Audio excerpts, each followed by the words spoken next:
Hello दोस्तों, तो finally हम लेकर आ चुके हैं अपने बायोकेमिस्ट्री की निचोड़ वीडियो। यानी कि इसके अंदर आपको मिलने वाले हैं बायोकेमिस्ट्री के 2 मार्क्स के सभी सॉल्यूशन की वीडियो। और आप लोग को ये पता होगा कि इस वीडियो में बेसिकली हम क्या करते हैं, आपको पांचों यूनिट का यानी कि यूनिट 1 से लेकर यूनिट 5th तक का पूरा एक निचोड़ मिल जाता है, यानी कि कंप्लीट ओवरव्यू मिल जाता है। इससे क्या होगा कि पूरी बायोकेमिस्ट्री में ऐसा कोई भी टॉपिक नहीं होगा जिसके बारे में आपको ना पता हो। तो एग्जाम में अगर किसी के बारे में भी कुछ आता है, आप आराम से जो है लिखकर आ सकते हो। तो इसीलिए ये वीडियो आपको टॉप कराने में और आपको पास कराने में बहुत मेजर रोल प्ले करती है। और ये वीडियो का इतिहास हिस्ट्री बहुत अच्छी रही है, आपको बहुत फायदा करती है। तो अब तक आप लोगों को मतलब किसी ने भी ये फायदा किया हो वीडियो, तो कमेंट करके इसका फीडबैक देना, जिससे बाकी बच्चों को भी काफ़ी ज़्यादा इससे हेल्प मिल सके।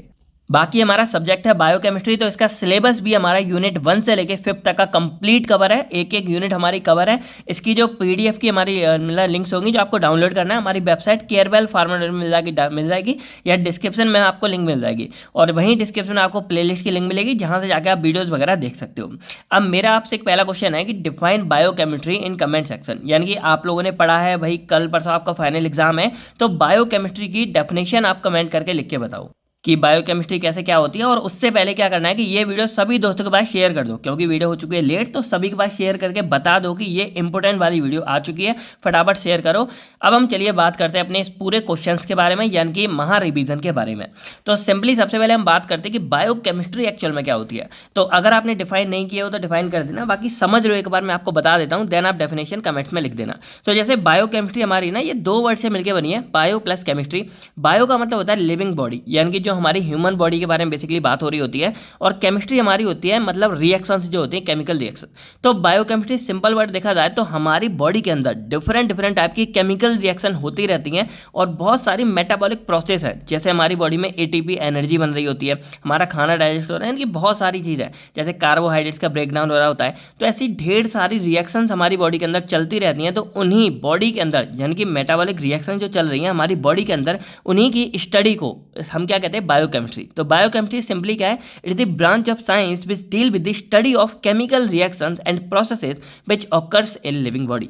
अब इसका सबसे बढ़िया एग्जांपल आपको लिखना होगा, ये तो है ही कि रिलेशन मतलब रिएक्शन बिटवीन ऑकर डाइजेशन में जो रिएक्शन आ रही है, फूड विंडो में आ रही है, लेकिन और एग्जांपल लिखना हो तो आप सिंपल लिख के आता ना, ग्लाइकोलिसिस। तो ग्लाइकोलिसिस के अंदर बेसिकली क्या है कि हमारा पूरा जो कार्बोहाइड्रेट्स हैं, ग्लूकोज है, वो टूट टूट के बेसिकली एनर्जी बना रहा है लास्ट में, और हमें लैक्टेट वगैरह मिलता है। उसी तरह हमारा सिट्रिक एसिड साइकिल है, इसमें एसिड हमारा एसिडेट एक कोएंजाइम है, उससे जा जाके हमारा फाइनली क्या है, एनर्जी हमको एटीपी देखने को मिलती है। तो ये हमारी कुछ क्या है, बायोकेमिस्ट्री में कुछ रिएक्शंस आ जाती हैं। देन सेकंड हमारा आता है बायोमोलिक्यूल्स। तो देखो सिंपल सा फंडा है कि जो बायोकेमिस्ट्री के अंदर हमारे रिएक्शंस चल रही हैं, तो उन रिएक्शंस में जो भी मॉलिक्यूल्स हमारे इन्वॉल्व हो रहे हैं, वो सारे के सारे हमारे बायोमोलिक्यूल्स कहलाते हैं। बायोमोलिक्यूल्स सिंपल देखा जाए, बायो मतलब लिविंग बॉडी के अंदर, और मॉलिक्यूल्स जो हमारे सब्सटेंस होंगे जो इन्वॉल्व हो रहे हैं।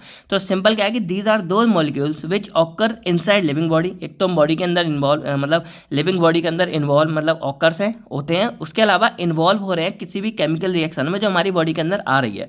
अब सिंपल देखा जाए तो ये हमारे एक तरह से बिल्डिंग ब्लॉक हो जाएंगी, जिसकी मदद से हमारी पूरी लिविंग ऑर्गेनिज्म बनी हुई है, या उन्हीं के द्वारा हमारे काम चल रहे हैं। जैसे एग्जांपल मान लो कार्बोहाइड्रेट्स है और लिपिड्स हो गए। तो कार्बोहाइड्रेट्स एक्चुअल में हमारा क्या करता है कि ये वो सब्सटेंस है जो ग्लूकोज में जाके कन्वर्ट हो रहा है, और ये ग्लूकोज हमारा आगे जाके ग्लाइकोलिसिस करेगा, और उसकी मदद से हमको क्या है, आगे जाके एटीपी या एनर्जी देखने को मिलती है। उसी तरह हमारे लिपिड्स हैं, तो ये फैट्स एंड ऑयल में जाएंगे, और उसके द्वारा हमारे lipid metabolism, amino acid metabolism, ये आगे जाके परफॉर्म होंगे, और उससे भी हमको जो है एटीपी देखने को मिलेगा। तो ये हमारे थे बायोमोलिक्यूल्स। देन हमारी आती है बायो एनर्जेटिक्स। तो देखो ये भी हमारा 2 वर्ड से मिलकर बना है, बायो प्लस एनर्जेटिक्स। बायो का मतलब इन लिविंग बॉडी, और एनर्जेटिक्स का मतलब होता है एनर्जी की स्टडी। यानी कि सिंपली देखा जाए तो it is the study of production and consumption of energy. अब मैंने आपको बताया कि भाई ग्लाइकोलिसिस थी, सिट्रिक एसिड साइकिल थी, तो इन सब में ओवरऑल क्या हो रहा था, डिफरेंट डिफरेंट केमिकल रिएक्शन के द्वारा हमें एटीपी बन रही थी। अभी एटीपी जो हमारी बन रही है, उसकी जब हम स्टडी करते हैं कि भाई एटीपी क्या है, कैसे बन रही है, क्या क्या प्रोसेस है, कितनी बन रही है, ये सारी की सारी जो एटीपी यानी कि एनर्जी की स्टडी है, वो हम इसी एनर्जेटिक्स के अंदर करते हैं। अब ये जो एनर्जी की स्टडी है, वो अगर हम लिविंग बॉडी यानी कि ह्यूमंस के अंदर करते हैं, तो बेसिकली हमारी बायो एनर्जेटिक्स कहलाती है। तो वही है कि define the study of production and consumption of energy. जो एनर्जी है वो बन रही है, कंज्यूम हो रही है, उसी की स्टडी हम करते हैं, वो हमारी इसके अंदर आती है। और बेसिकली हमारे ऑकर्स बायोलॉजिकल रिएक्शन जो हमारी ह्यूमन बॉडी के अंदर होंगी, और ये एनर्जी हमारी किसी भी केमिकल बॉन्ड यानी कि जो भी हम रिएक्शन परफॉर्म करते हैं ना, तो उसकी जो रिएक्शन हो रही होती है, उसकी ब्रेक डाउन करने में, उसकी ग्रोथ करने में हमारी ये एनर्जी हेल्प करती है। अब वैसे तो हमारी जो हमारी लॉन्ग मतलब वीडियोस है इंपॉर्टेंट क्वेश्चन की वो बनी हुई है, वो जाके देख लेना, आपको इंपॉर्टेंट पता चल जाएगा क्या कैसे है, और सिलेबस कवर भी है, तो आप सभी की जो है वीडियो जाके देख लेना, साथ के साथ मैं बता दूंगा अगर कुछ इंपॉर्टेंट होगा तो नेक्स्ट हम बात करते हैं बायोलॉजिकल सोर्स ऑफ कार्बोहाइड्रेट्स के बारे में। देखो डिफरेंट टाइप के हमारे सब्सटेंस, जैसे कार्बोहाइड्रेट्स हो गया, लिपिड हो गया, ये हमारे बायोमोलिक्यूल्स हैं। तो मेनली जो हमारा 2 मार्क्स में क्वेश्चन आता है उसमें आता है कि इनके बायोलॉजिकल रोल बताओ। तो हम थोड़ा बात कर लेंगे कि ये एक्चुअल में होते क्या है। तो बायो जो कार्बोहाइड्रेट्स हैं वो हमारे बायोमोलिक्यूल्स होता है, डिफाइन करना, these are those biomolecules which have carbon, water and oxygen are present in fix ratio. यानी कि जो से हमारा ग्लूकोज है, तो ग्लूकोज का फॉर्मूला क्या है, C6H12O6। तो इसमें देखा जाए एक फिक्स रेशियो में हो गया, फिर रेशियो क्या है इसका 1:2:1, थोड़ा ब्लर हो जाता है। तो ये रेशियो में हमारे ग्लूकोज का पूरा प्रेजेंट हो जाता है। तो वही यहाँ बात की जा रही है कि जो हमारे कार्बोहाइड्रेट्स एक्चुअल में है ना, उसमें क्या है कि कार्बन, और यहाँ पे हमारा हाइड्रोजन है, ये डब्ल्यू नहीं है, वाटर तो अलग है। यहाँ हमारा कार्बन, हाइड्रोजन और ऑक्सीजन हमारे एक फिक्स रेशियो में प्रेजेंट होते हैं। अब ये डिफरेंट, जैसे हमारे सैकराइड्स हो गए, फिर ये मोनोसैकराइड, डाइसैकराइड, इस तरह डिवाइड होते हैं, सब लॉन्ग में आप देख लेना। कई बार हमारा कार्बोहाइड्रेट या लिपिड किसी के ऊपर भी आ जाता है। तो ये हमारे बेसिकली बायोमोलिक्यूल्स है। एग्जाम्पल जैसे हमारा ग्लूकोज वगैरह हो गया। अब इनके बायोलॉजिकल रोल क्या होते हैं, यानी कि हमारी बॉडी में किस तरह ये हेल्प करते हैं।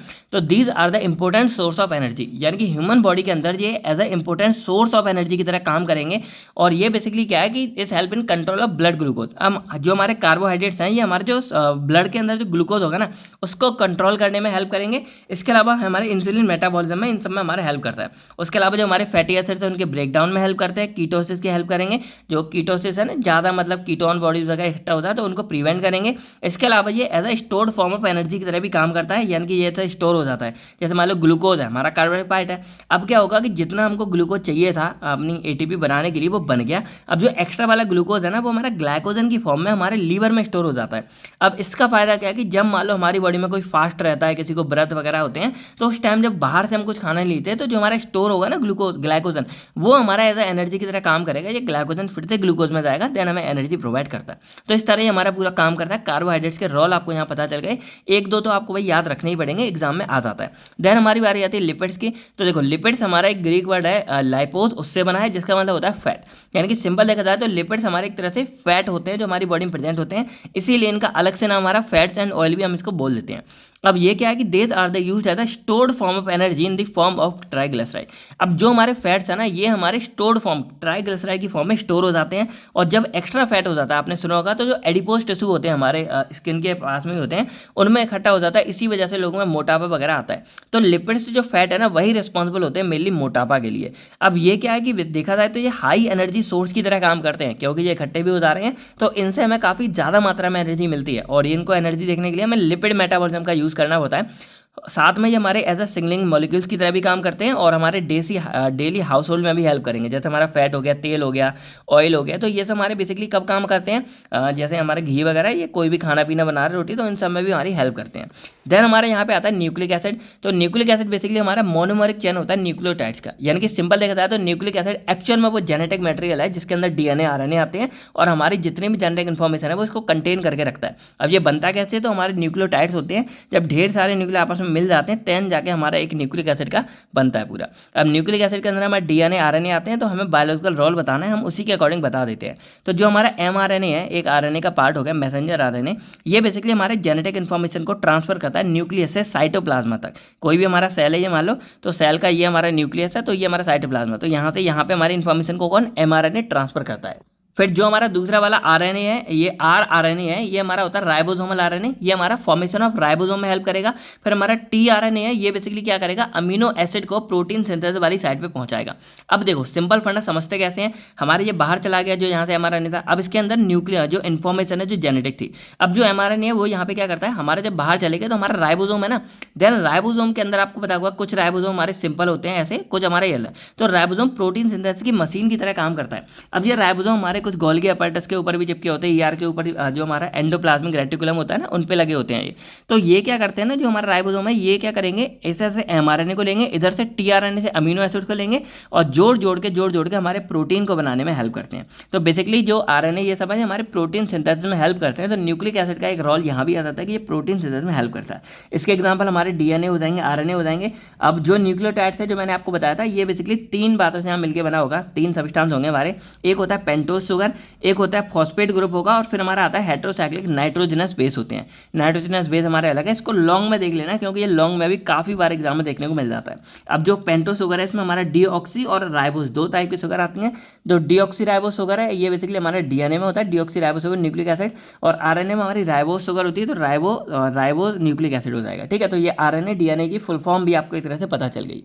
अब हम बात करते हैं biological role of amino acids के बारे में। तो देखो अमीनो एसिड्स का सिंपल फंडा है कि ये हमारे प्रोटीन बनाने में हेल्प करते हैं, यानी कि कहीं भी सिंपल मान लो ये हमारे अमीनो एसिड्स है ना, तो सिंपल जब ढेर सारे अमीनो एसिड्स, ढेर सारे नहीं मतलब 10-11 का, ये आपस में ऐसे मिलते जाते हैं तब जाके ये हमारे प्रोटीन का फॉर्मेशन करते हैं। तो ये एज अ बिल्डिंग ब्लॉक की तरह काम करते हैं, यानी कि जैसे ईंटें होती है ना घर बनाने के लिए, उसी तरह हमारे प्रोटीन को बनाने के लिए हमारे अमीनो एसिड्स ही हेल्प करते हैं। तो ये उसी के एज अ बिल्डिंग ब्लॉक की तरह काम करते हैं, और ये पेप्टाइडेज बॉन्ड के द्वारा आपस में कनेक्ट होते हैं। अब ये इंपॉर्टेंट बायोमोलिक्यूल्स होते हैं जो बेसिकली हमारे बहुत सारे बॉडी के बायोलॉजिकल फंक्शन में भी हेल्प करते हैं। इसके अलावा जो अमीनो एसिड्स हैं उन्हीं के द्वारा हमारे हार्मोन्स बनते हैं, प्यूरिन्स बनते हैं, पिरिमिडिन्स बनते हैं, विटामिन बनते हैं। ऐसा इसलिए होता है क्योंकि ये सारे के सारे हमारे प्रोटीन के ही पार्ट होते हैं। और इसके बेसिकली हमारे ये आल्सो मतलब एंजाइम वगैरह में, क्योंकि एंजाइम भी एक तरह से प्रोटीन होता है और ये भी हमारे अमीनो एसिड से ही मिलकर बने होते हैं। अब एग्जाम्पल जैसे हमारे यहाँ पे हो गया एलेनिन हो गया, यहाँ पे ALANIN, फिर हमारा आर्जिनिन हो गया, फिर हमारा ग्लूटामिक एसिड हो गया। तो हमारे कुछ अमीनो एसिड्स हो गए। देन हम बात करते हैं बायोलॉजिकल रोल ऑफ प्रोटीन के बारे में। तो प्रोटीन बेसिकली हमारा क्या है, as a source of energy की तरह काम करता है। और प्रोटीन बेसिकली हमारा क्या है, सिंपल लिख दो, जैसे अमीनो एसिड से मिलकर प्रोटीन बना था उसी तरह प्रोटीन को लिख देंगे कि it is a made up with the amino acid, यानी कि अमीनो एसिड से मिल के ये बना होता है। अब ये बेसिकली हमारे ब्लड क्लॉटिंग में हेल्प करता है, जिसका रोल हो गया जैसे फिब्रिन हमारा एक प्रोटीन है जो ब्लड क्लॉटिंग में हेल्प करता है। इसके अलावा हम यहाँ बात करें, इसके बाद जैसे हमारे बहुत से बॉडी के एसेंशियल पार्ट्स हैं, जैसे हमारे रिसेप्टर वगैरह हो गए ना, तो वो भी प्रोटीन से ही मिलकर बने होते हैं। तो देखा जाए बॉडी का बहुत सा पार्ट हमारा प्रोटीन से मिलकर बना होता है, और बेसिकली हमारा जो सेल मेम्ब्रेन है ना उसमें भी एक मेजर पार्ट हमारा प्रोटीन का बना होता है। इसके बाद बात करें तो ऑक्सीजन ट्रांसपोर्टर वगैरह में जैसे हीमोग्लोबिन, इन समय प्रोटीन रोल प्ले करता है। नर्व इम्पल्स में भी, यानी कि देखा जाए प्रोटीन के हमारी बॉडी में बहुत काम है। जितने रिसेप्टर वगैरह हो गए प्रोटीन के बने हैं। उसके बाद यहाँ अमीनो एसिड जितना भी वो सारा मिलकर प्रोटीन ही बनाता है, तो अमीनो एसिड भी at the last finally protein में ही कन्वर्ट हो जाता है। अब एग्जाम्पल जैसे हमारे एंजाइम है, कुछ लैक्टेज अमाइलेज, ये प्रोटीन के होते हैं, कुछ हमारे हार्मोन्स हो गए ये भी प्रोटीन के ही होंगे। ठीक है, उसके बाद हमारे यहाँ पे सिंपल और लिखना चाहते हैं जैसे रिसेप्टर्स हमारे हो जाते हैं, तो ये भी बहुत से रिसेप्टर हमारे ऑलमोस्ट सारे ही हमारे प्रोटीन के बने होते हैं। अब हम बात करते हैं अमीनो एसिड्स के बारे में। तो अमीनो एसिड बेसिकली दो टाइप्स के हमारे होते हैं, कई बार आ सकता है। अमीनो एसिड्स क्या होते हैं अभी बता देंगे। तो ये क्या है, सिंपली इसेंशियल अमीनो एसिड्स वो है, देखो इसेंशियल मतलब होता है जरूरी।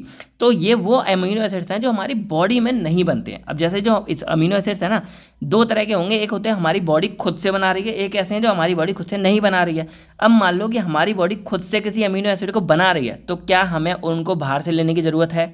नहीं है। तो ऐसे अमीनो एसिड जो हमारी बॉडी खुद से बनाती है वो हमारे हो जाते हैं नॉन इसेंशियल, क्योंकि उनकी ज़रूरत हमारी बॉडी को नहीं होती है, क्योंकि वो बाहर से बन रहे हैं। तो सिंपल है, जो अमीनो एसिड हमारी बॉडी के अंदर नहीं बनते हैं वो हमारे इसेंशियल हो गए, क्योंकि इन्हें हमें क्या है बाहर से लेने पड़ते हैं। तो बेचार not synthesize human body instead they are obtain from dietary source, जो हम डाइट वगैरह खाते हैं उनसे हमें प्राप्त होते हैं। एग्जाम्पल जैसे ट्रिप्टोफैन हो गया या फिर लाइसिन हो गया।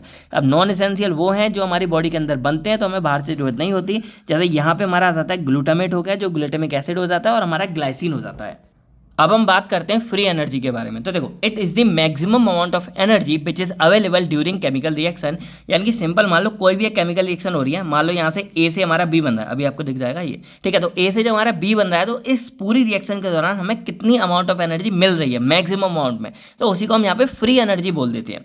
अब ये है क्या है, सिंपल पता चलेगा, maximum amount of energy which is available during chemical reaction. Now it is denoted by G, इसको हम यहाँ से गिब्स से जी से डिनोट करते हैं, इसको डेल्टा जी बोलते हैं, जो चेंज होती है एनर्जी। ऐसा इसलिए क्योंकि इनको विलियम गिब्स के द्वारा मतलब ढूंढा गया था पूरा, इसीलिए इसको गिब्स फ्री एनर्जी नाम से भी जानते हैं। तो कहीं अगर गिब्स फ्री एनर्जी आता है तब भी आपको ये लिख के आना है। अब इनका फॉर्मूला होता है delta G is equal to delta H minus T delta S. अब डेल्टा जी हमारे होते हैं Gibbs free energy, delta H for हमारा होता है एंथैल्पी, याद रखना एच फॉर होता है एंथैल्पी, तो डेल्टा का मतलब होता है डिफरेंस, यानी कि कुछ चेंज हो रहा है। तो डेल्टा एच हमारा आता था change in enthalpy, delta S हमारा होता है चेंज इन एंट्रोपी, एंट्रोपी में जो चेंज हो रहा है, इसीलिए इसको पूरा बदल देते हैं delta is equal to delta H minus T delta H. T for होता है हमारा टेम्परेचर, जो कांस्टेंट होता है मोस्टली। तो इसको अगर आप सिंपली और देखा जाओ ना, एक टॉपिक और आता है आपके बायो एनर्जेटिक्स में, वो होता है relationship between free energy, enthalpy and entropy. तो ये वही हो जाता है कि भाई फ्री एनर्जी, एंथैल्पी और एंट्रोपी। तो अगर कभी ये भी आता है आपको कि राइट द इक्वेशन जो बनती है रिलेशनशिप बिटवीन इनके बीच में, तो आपको ये लिख के आता ना, तो ये पूरे हमारे दो क्वेश्चन आपके यहाँ पे कवर हो जाते हैं।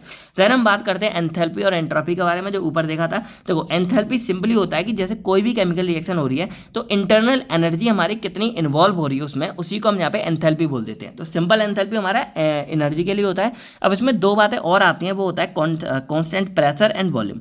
अब जो प्रेशर और वॉल्यूम है किसी भी केमिकल रिएक्शन में वो कांस्टेंट होता है, क्योंकि वो उसको हम फिक्स करके करेंगे। तो हमारी एक इक्वेशन बनती है डेल्टा एच, जो हमारा एच फॉर था enthalpy, is equal to delta P plus P B. तो डेल्टा ई, सॉरी यहाँ पे डेल्टा ई, तो ई फॉर हमारा होगा इंटरनल एनर्जी। अब पी और बी हमारे कांस्टेंट है, तो इसीलिए जब ये कांस्टेंट हम कर देंगे तो हमारा जो डेल्टा है वो डायरेक्टली प्रोपोर्शनल हो जाएगा डेल्टा ई से।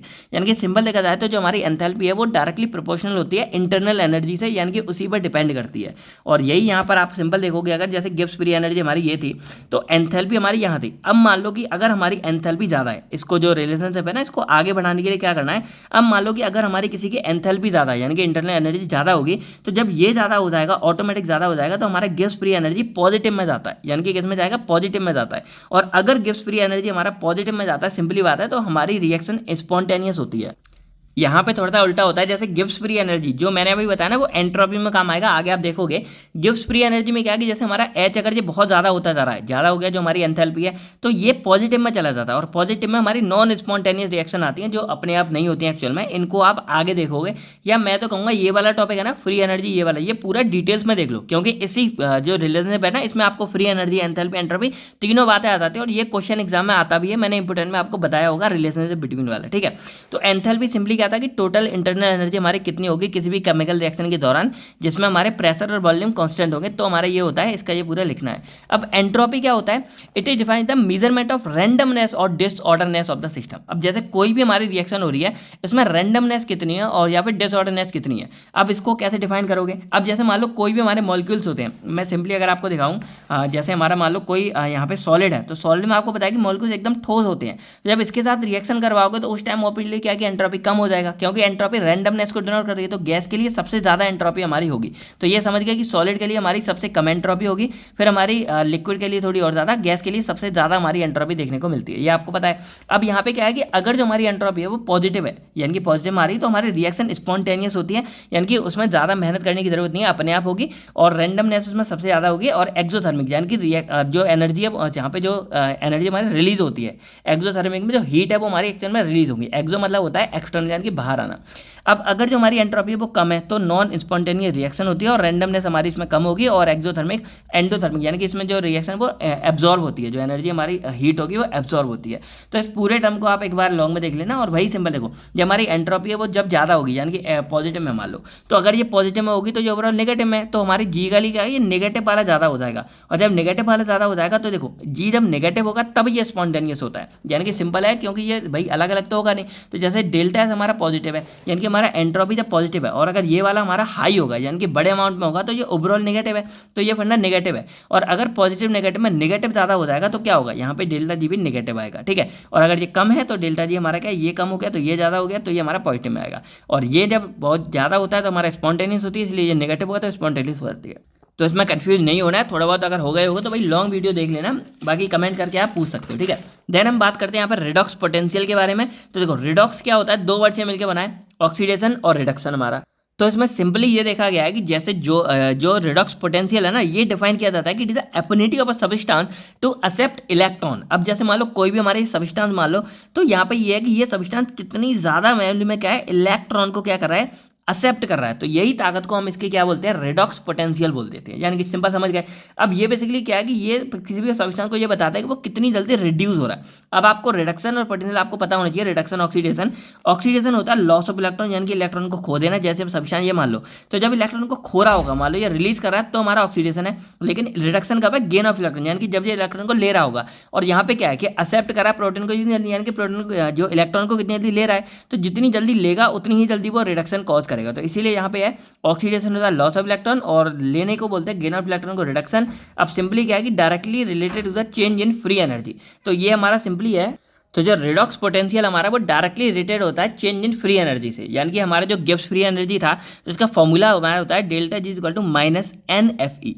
एन हमारा होता है नंबर ऑफ इलेक्ट्रॉन, कितने इलेक्ट्रॉन हमारे इधर उधर हो रहे हैं। एफ हमारा फैराडे कांस्टेंट हो जाएगा और ई नॉट हमारा होता था रेडॉक्स पोटेंशियल। यानी कि देखा जाए ये तो हमारे एक तरह से वो तो निकल आएगा, ये कांस्टेंट है, तो यहाँ पे डायरेक्टली देखा जाए तो डेल्टा जी हमारे डायरेक्टली रेडॉक्स पोटेंशियल से रिलेट हो जाता है, तो इसीलिए ये इसी तरह हमारा निकाला जाता है। बाकी अब हम बात करते हैं what is phospholipid with example. तो ये भी क्वेश्चन कई बार आया है। तो फॉस्फोलिपिड हमारे बेसिकली क्या है कि these are ester fatty acid of alcohol, जो हमारे एल्कोहल होते हैं ना उनके फैटी एसिड होते हैं और इनके पास क्या है फॉस्फेट ग्रुप और पाए जाते हैं। इनकी सिंबल देखा जाए जो पूरी फॉस्फोलिपिड है वो हमारी बनी होती है, एक हमारा फॉस्फेट ग्रुप हो गया, हमारा ग्लिसरॉल हो गया और हमारा फैटी एसिड हो गया, तो ये तीनों मिलकर हमारी फॉस्फोलिपिड्स बनाते हैं। और सिंबल देखा जाए तो फॉस्फोलिपिड हमारे एक नेचुरल कंपाउंड है और ये हमारे बहुत सारे कंपोनेंट में पाया जाता है। तो बेसिकली जो हमारी सेल मेम्ब्रेन है आपने सुनी होगी ना, बाई लेयर ऑफ फॉस्फोलिपिड से बनी होती है, यानी कि सेल मेम्ब्रेन में हमारी दो लेयर है, एक ऐसी जाती है एक ऐसी जाती है, तो ये हमारी पूरी होती है इस तरह की। तो एक ये दो हमारी बाई लेयर ऑफ फॉस्फोलिपिड से हमारी पूरी पूरी सेल मेम्ब्रेन जो है बनी होती है।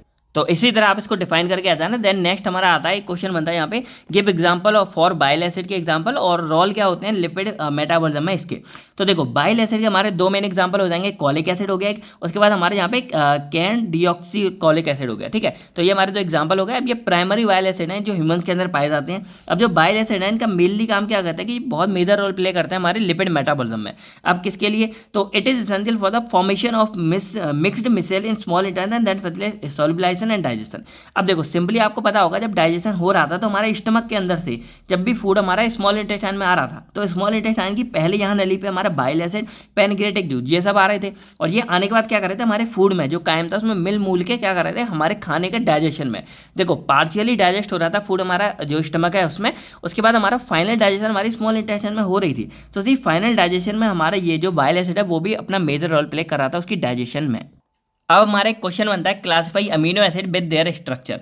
अब देखो सिंपल सी बात करें तो अमीनो एसिड्स हमारे वो मायोमोलिक्यूल्स हैं जो बेसिकली फॉर्मेशन ऑफ प्रोटीन पे हेल्प करते हैं, यानी कि प्रोटीन को बनाने में हेल्प करेंगे और वही प्रोटीन की एज अ बिल्डिंग ब्लॉक की तरह काम करेंगे जो हमने पहले देखा था। अब ये बनते कैसे हैं तो इसको थोड़ा आप बना के लिख देना। देखो दो वर्ड से मिलकर बना है अमीनो एसिड, तो अमीनो से हमारा आता है अमीन जो ग्रुप होते हैं वो, और एसिड हमारे बेसिकली कार्बोक्सिलिक एसिड के लिए आते हैं। तो जब इसका स्ट्रक्चर जनरली देखा जाएगा तो आपको क्या करना होगा, इधर हमारा अमीन आ गया NH2 और इधर हमारा कार्बन के साथ जुड़ा ये और इधर हमारा COH जुड़ा है और यहाँ पे एक आ रहा है, यानी कि कोई भी हम एल्काइल जेल यहाँ पे जोड़ सकते हैं। अब इसी तरह आप किसी भी अमीनो एसिड का स्ट्रक्चर बना सकते हो। अब जैसे एग्जांपल के लिए मैं यहाँ पर अगर CH3 जोड़ दूंगा तो हमारा क्या बन जाएगा, NH2 हो गया, अब ये CH हो गया, अब यहाँ पे ये CH3 आ गया, अब ये हमारा COH आ गया। अब आपको क्या करना है कि भाई इसका नाम क्या होगा ये भाई कमेंट करके लिखना है, देखते भाई कितने लोगों को इसका नाम यहाँ पे आता है। अब बात करें तो ये स्ट्रक्चर आपको बता दिया, डेफिनेशन हो गया। अब ये हमारे दो टाइप्स के होते हैं अगर क्लासिफिकेशन आती है, एसेंशियल और नॉन एसेंशियल, और भी होती है लेकिन ये सिंपल आपको पड़ती है इसलिए मैं 2 नंबर में ये क्लासिफिकेशन लिख के आ जाओगे, आपके लिए मोर देन इनफ है। तो एसेंशियल वही जो मैंने बताया जो बॉडी में एसेंशियल यानी कि जरूरी है तो बॉडी में नहीं बनते, नॉन एसेंशियल बॉडी और डाइटरी सोर्स से मिलेंगे, एग्जाम्पल ट्रिप्टोफैन हो गया। फिर हमारा नॉन एसेंशियल जो बॉडी के अंदर बनते हैं हमको बाहर से लेने की जरूरत नहीं है, वो हमारा ग्लाइसिन हो जाता है। अब हम बात करते हैं कुछ और इसमें वजह से ATP हो गया, तो ये हमारा बायो एनर्जेटिक्स की एक करेंसी की तरह काम करता है, यानी कि पूरी बॉडी में जो एनर्जी है ना उसकी एज करेंसी की तरह।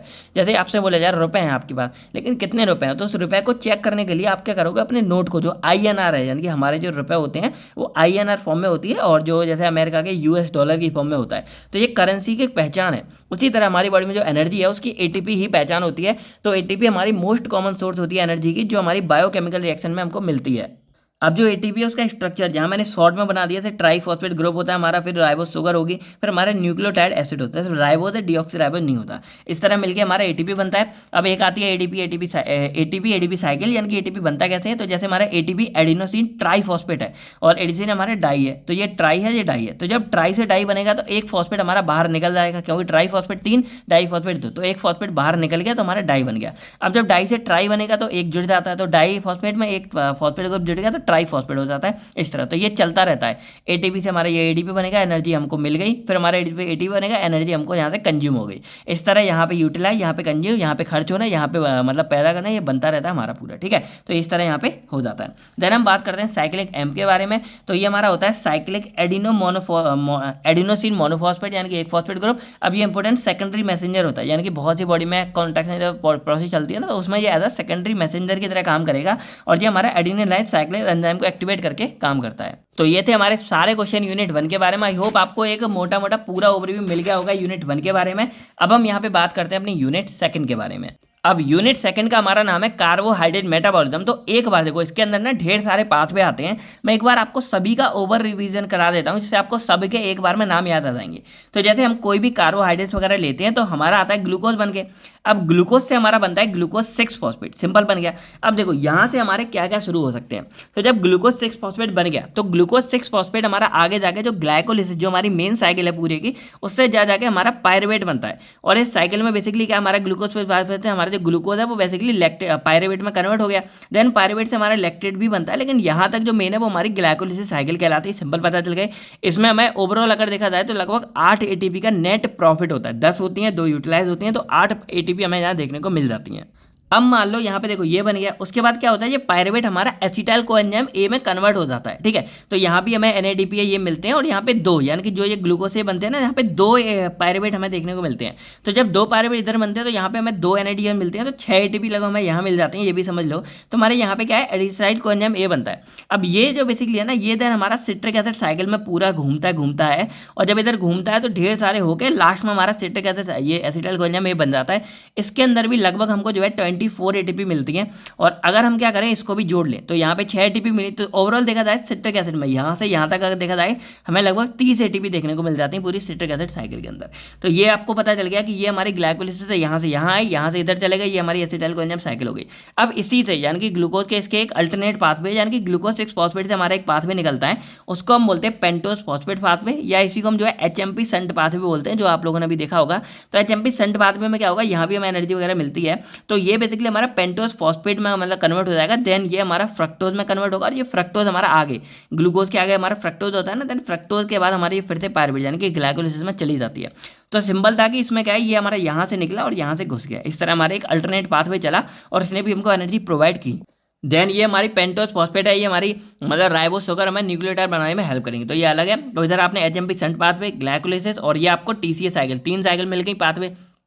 अब क्या होता है देखो, अब मान लो कब बॉडी में इमरजेंसी बनी, तो अगर ये पायरुवेट हमारा फिर से ग्लूकोज 6 फॉस्फेट से ग्लूकोज में कन्वर्ट होता है तो इसको हम ग्लूकोनियोजेनेसिस बोल देते हैं। ग्लूको का मतलब यहाँ पे ग्लूकोज, नियो नया, और जेनेसिस मतलब बनना, यानी कि ग्लूकोनियोजेनेसिस यहाँ पे बनती है। तो ये हमारी यहाँ पे ग्लूकोनियोजेनेसिस हो गई। अब जो ग्लूकोज 6 पायरुवेट है, ये क्या होता है, अगर मान लो एक्स्ट्रा है तो हमारा ग्लूकोज से ये बनता है, देन ये हमारा ग्लाइकोजन की फॉर्म में लीवर में स्टोर हो जाता है। तो जब मान लो बॉडी में ग्लूकोज एक्स्ट्रा हो, ये ग्लाइकोजन की फॉर्म में कन्वर्ट होता है, इसको ग्लाइकोजेनेसिस बोल देते हैं। ग्लाइकोजन मतलब ग्लाइकोजन आपको ये बदला होगा, ग्लाइकोजन हो गया, और जेनेसिस मतलब सिंपल हो जाता है हमारा ग्लाइकोजन की सिंथेसिस बनना हो रहा है। अब मान लो बॉडी में जरूरत पड़ती है तो ये ग्लाइकोजन जो लीवर में बनाता है, ये फर्दर हमारा ग्लूकोज 6 फॉस्फेट में आकर टूटा था, तो उसको हम ग्लूकोजिनोलाइसिस बोल देते हैं। अब ग्लूको यहाँ पे क्या आ जाएगा, ये यू कर लेना, ग्लूको मतलब ग्लाइको कर लेना। तो ग्लाइकोजन जो हमारा ये है, ग्लाइकोजन प्लस लाइसिस मतलब होता है ब्रेकडाउन, यानी कि अब ये ग्लाइकोजन का ब्रेकडाउन हो गया हमारा, ये क्या है, फिर से ग्लूकोज में कन्वर्ट हो जाएगा। पहले में क्या हुआ, ग्लाइकोजन का हमारा फॉर्मेशन हुआ, ये ग्लाइकोजन बन रहा था सिंथेसिस ग्लूकोज से ही द्वारा, और दूसरे में हमारे ग्लाइकोजन टूट के हमारे ग्लूकोज में कन्वर्ट हो गया। तो इस तरह ही हमारी बॉडी में चलता रहता है पूरा। तो यहाँ पे देखो आपको लगभग सारा यहाँ पता चल गया। पहला ग्लाइकोलिसिस था, फिर TCA साइकिल था, फिर यहाँ से वापस गया ग्लूकोनियोजेनेसिस, इधर से ग्लाइकोजेनेसिस, फिर यहाँ से ग्लाइकोजिनोलाइसिस, ये हमारा पूरा यहाँ पे बन गया। तो देखा जाए आपको एक तरह से सबके बारे में पता चल गया। अब थोड़ा थोड़ा हम बात कर लेते हैं। तो कार्बोहाइड्रेट मेटाबॉलिज्म के बारे में बात करें। देखो मेटाबॉलिज्म होता है, कैटाबॉलिज्म पर 2 प्रोसेस होती हैं। कैटा क्या है कि मान लो कोई लार्ज मॉलिक्यूल्स है, वो टूट के 2 पार्ट में टूट गया। कैटा मतलब होता है काटना, यानी कि हमने मान लो एक को काट के 2 में डिवाइड कर दिया। तो जब लार्ज मॉलिक्यूल 2 में छोटे में चला जाता है उसको कैटाबॉलिज्म बोलते हैं। और एना मतलब होता है ऐड करना। तो जानो जब हमारे 2 छोटे छोटे ऐड होकर एक बड़ा मॉलिक्यूल बनाते हैं उसको हम एनाबॉलिज्म बोलते हैं।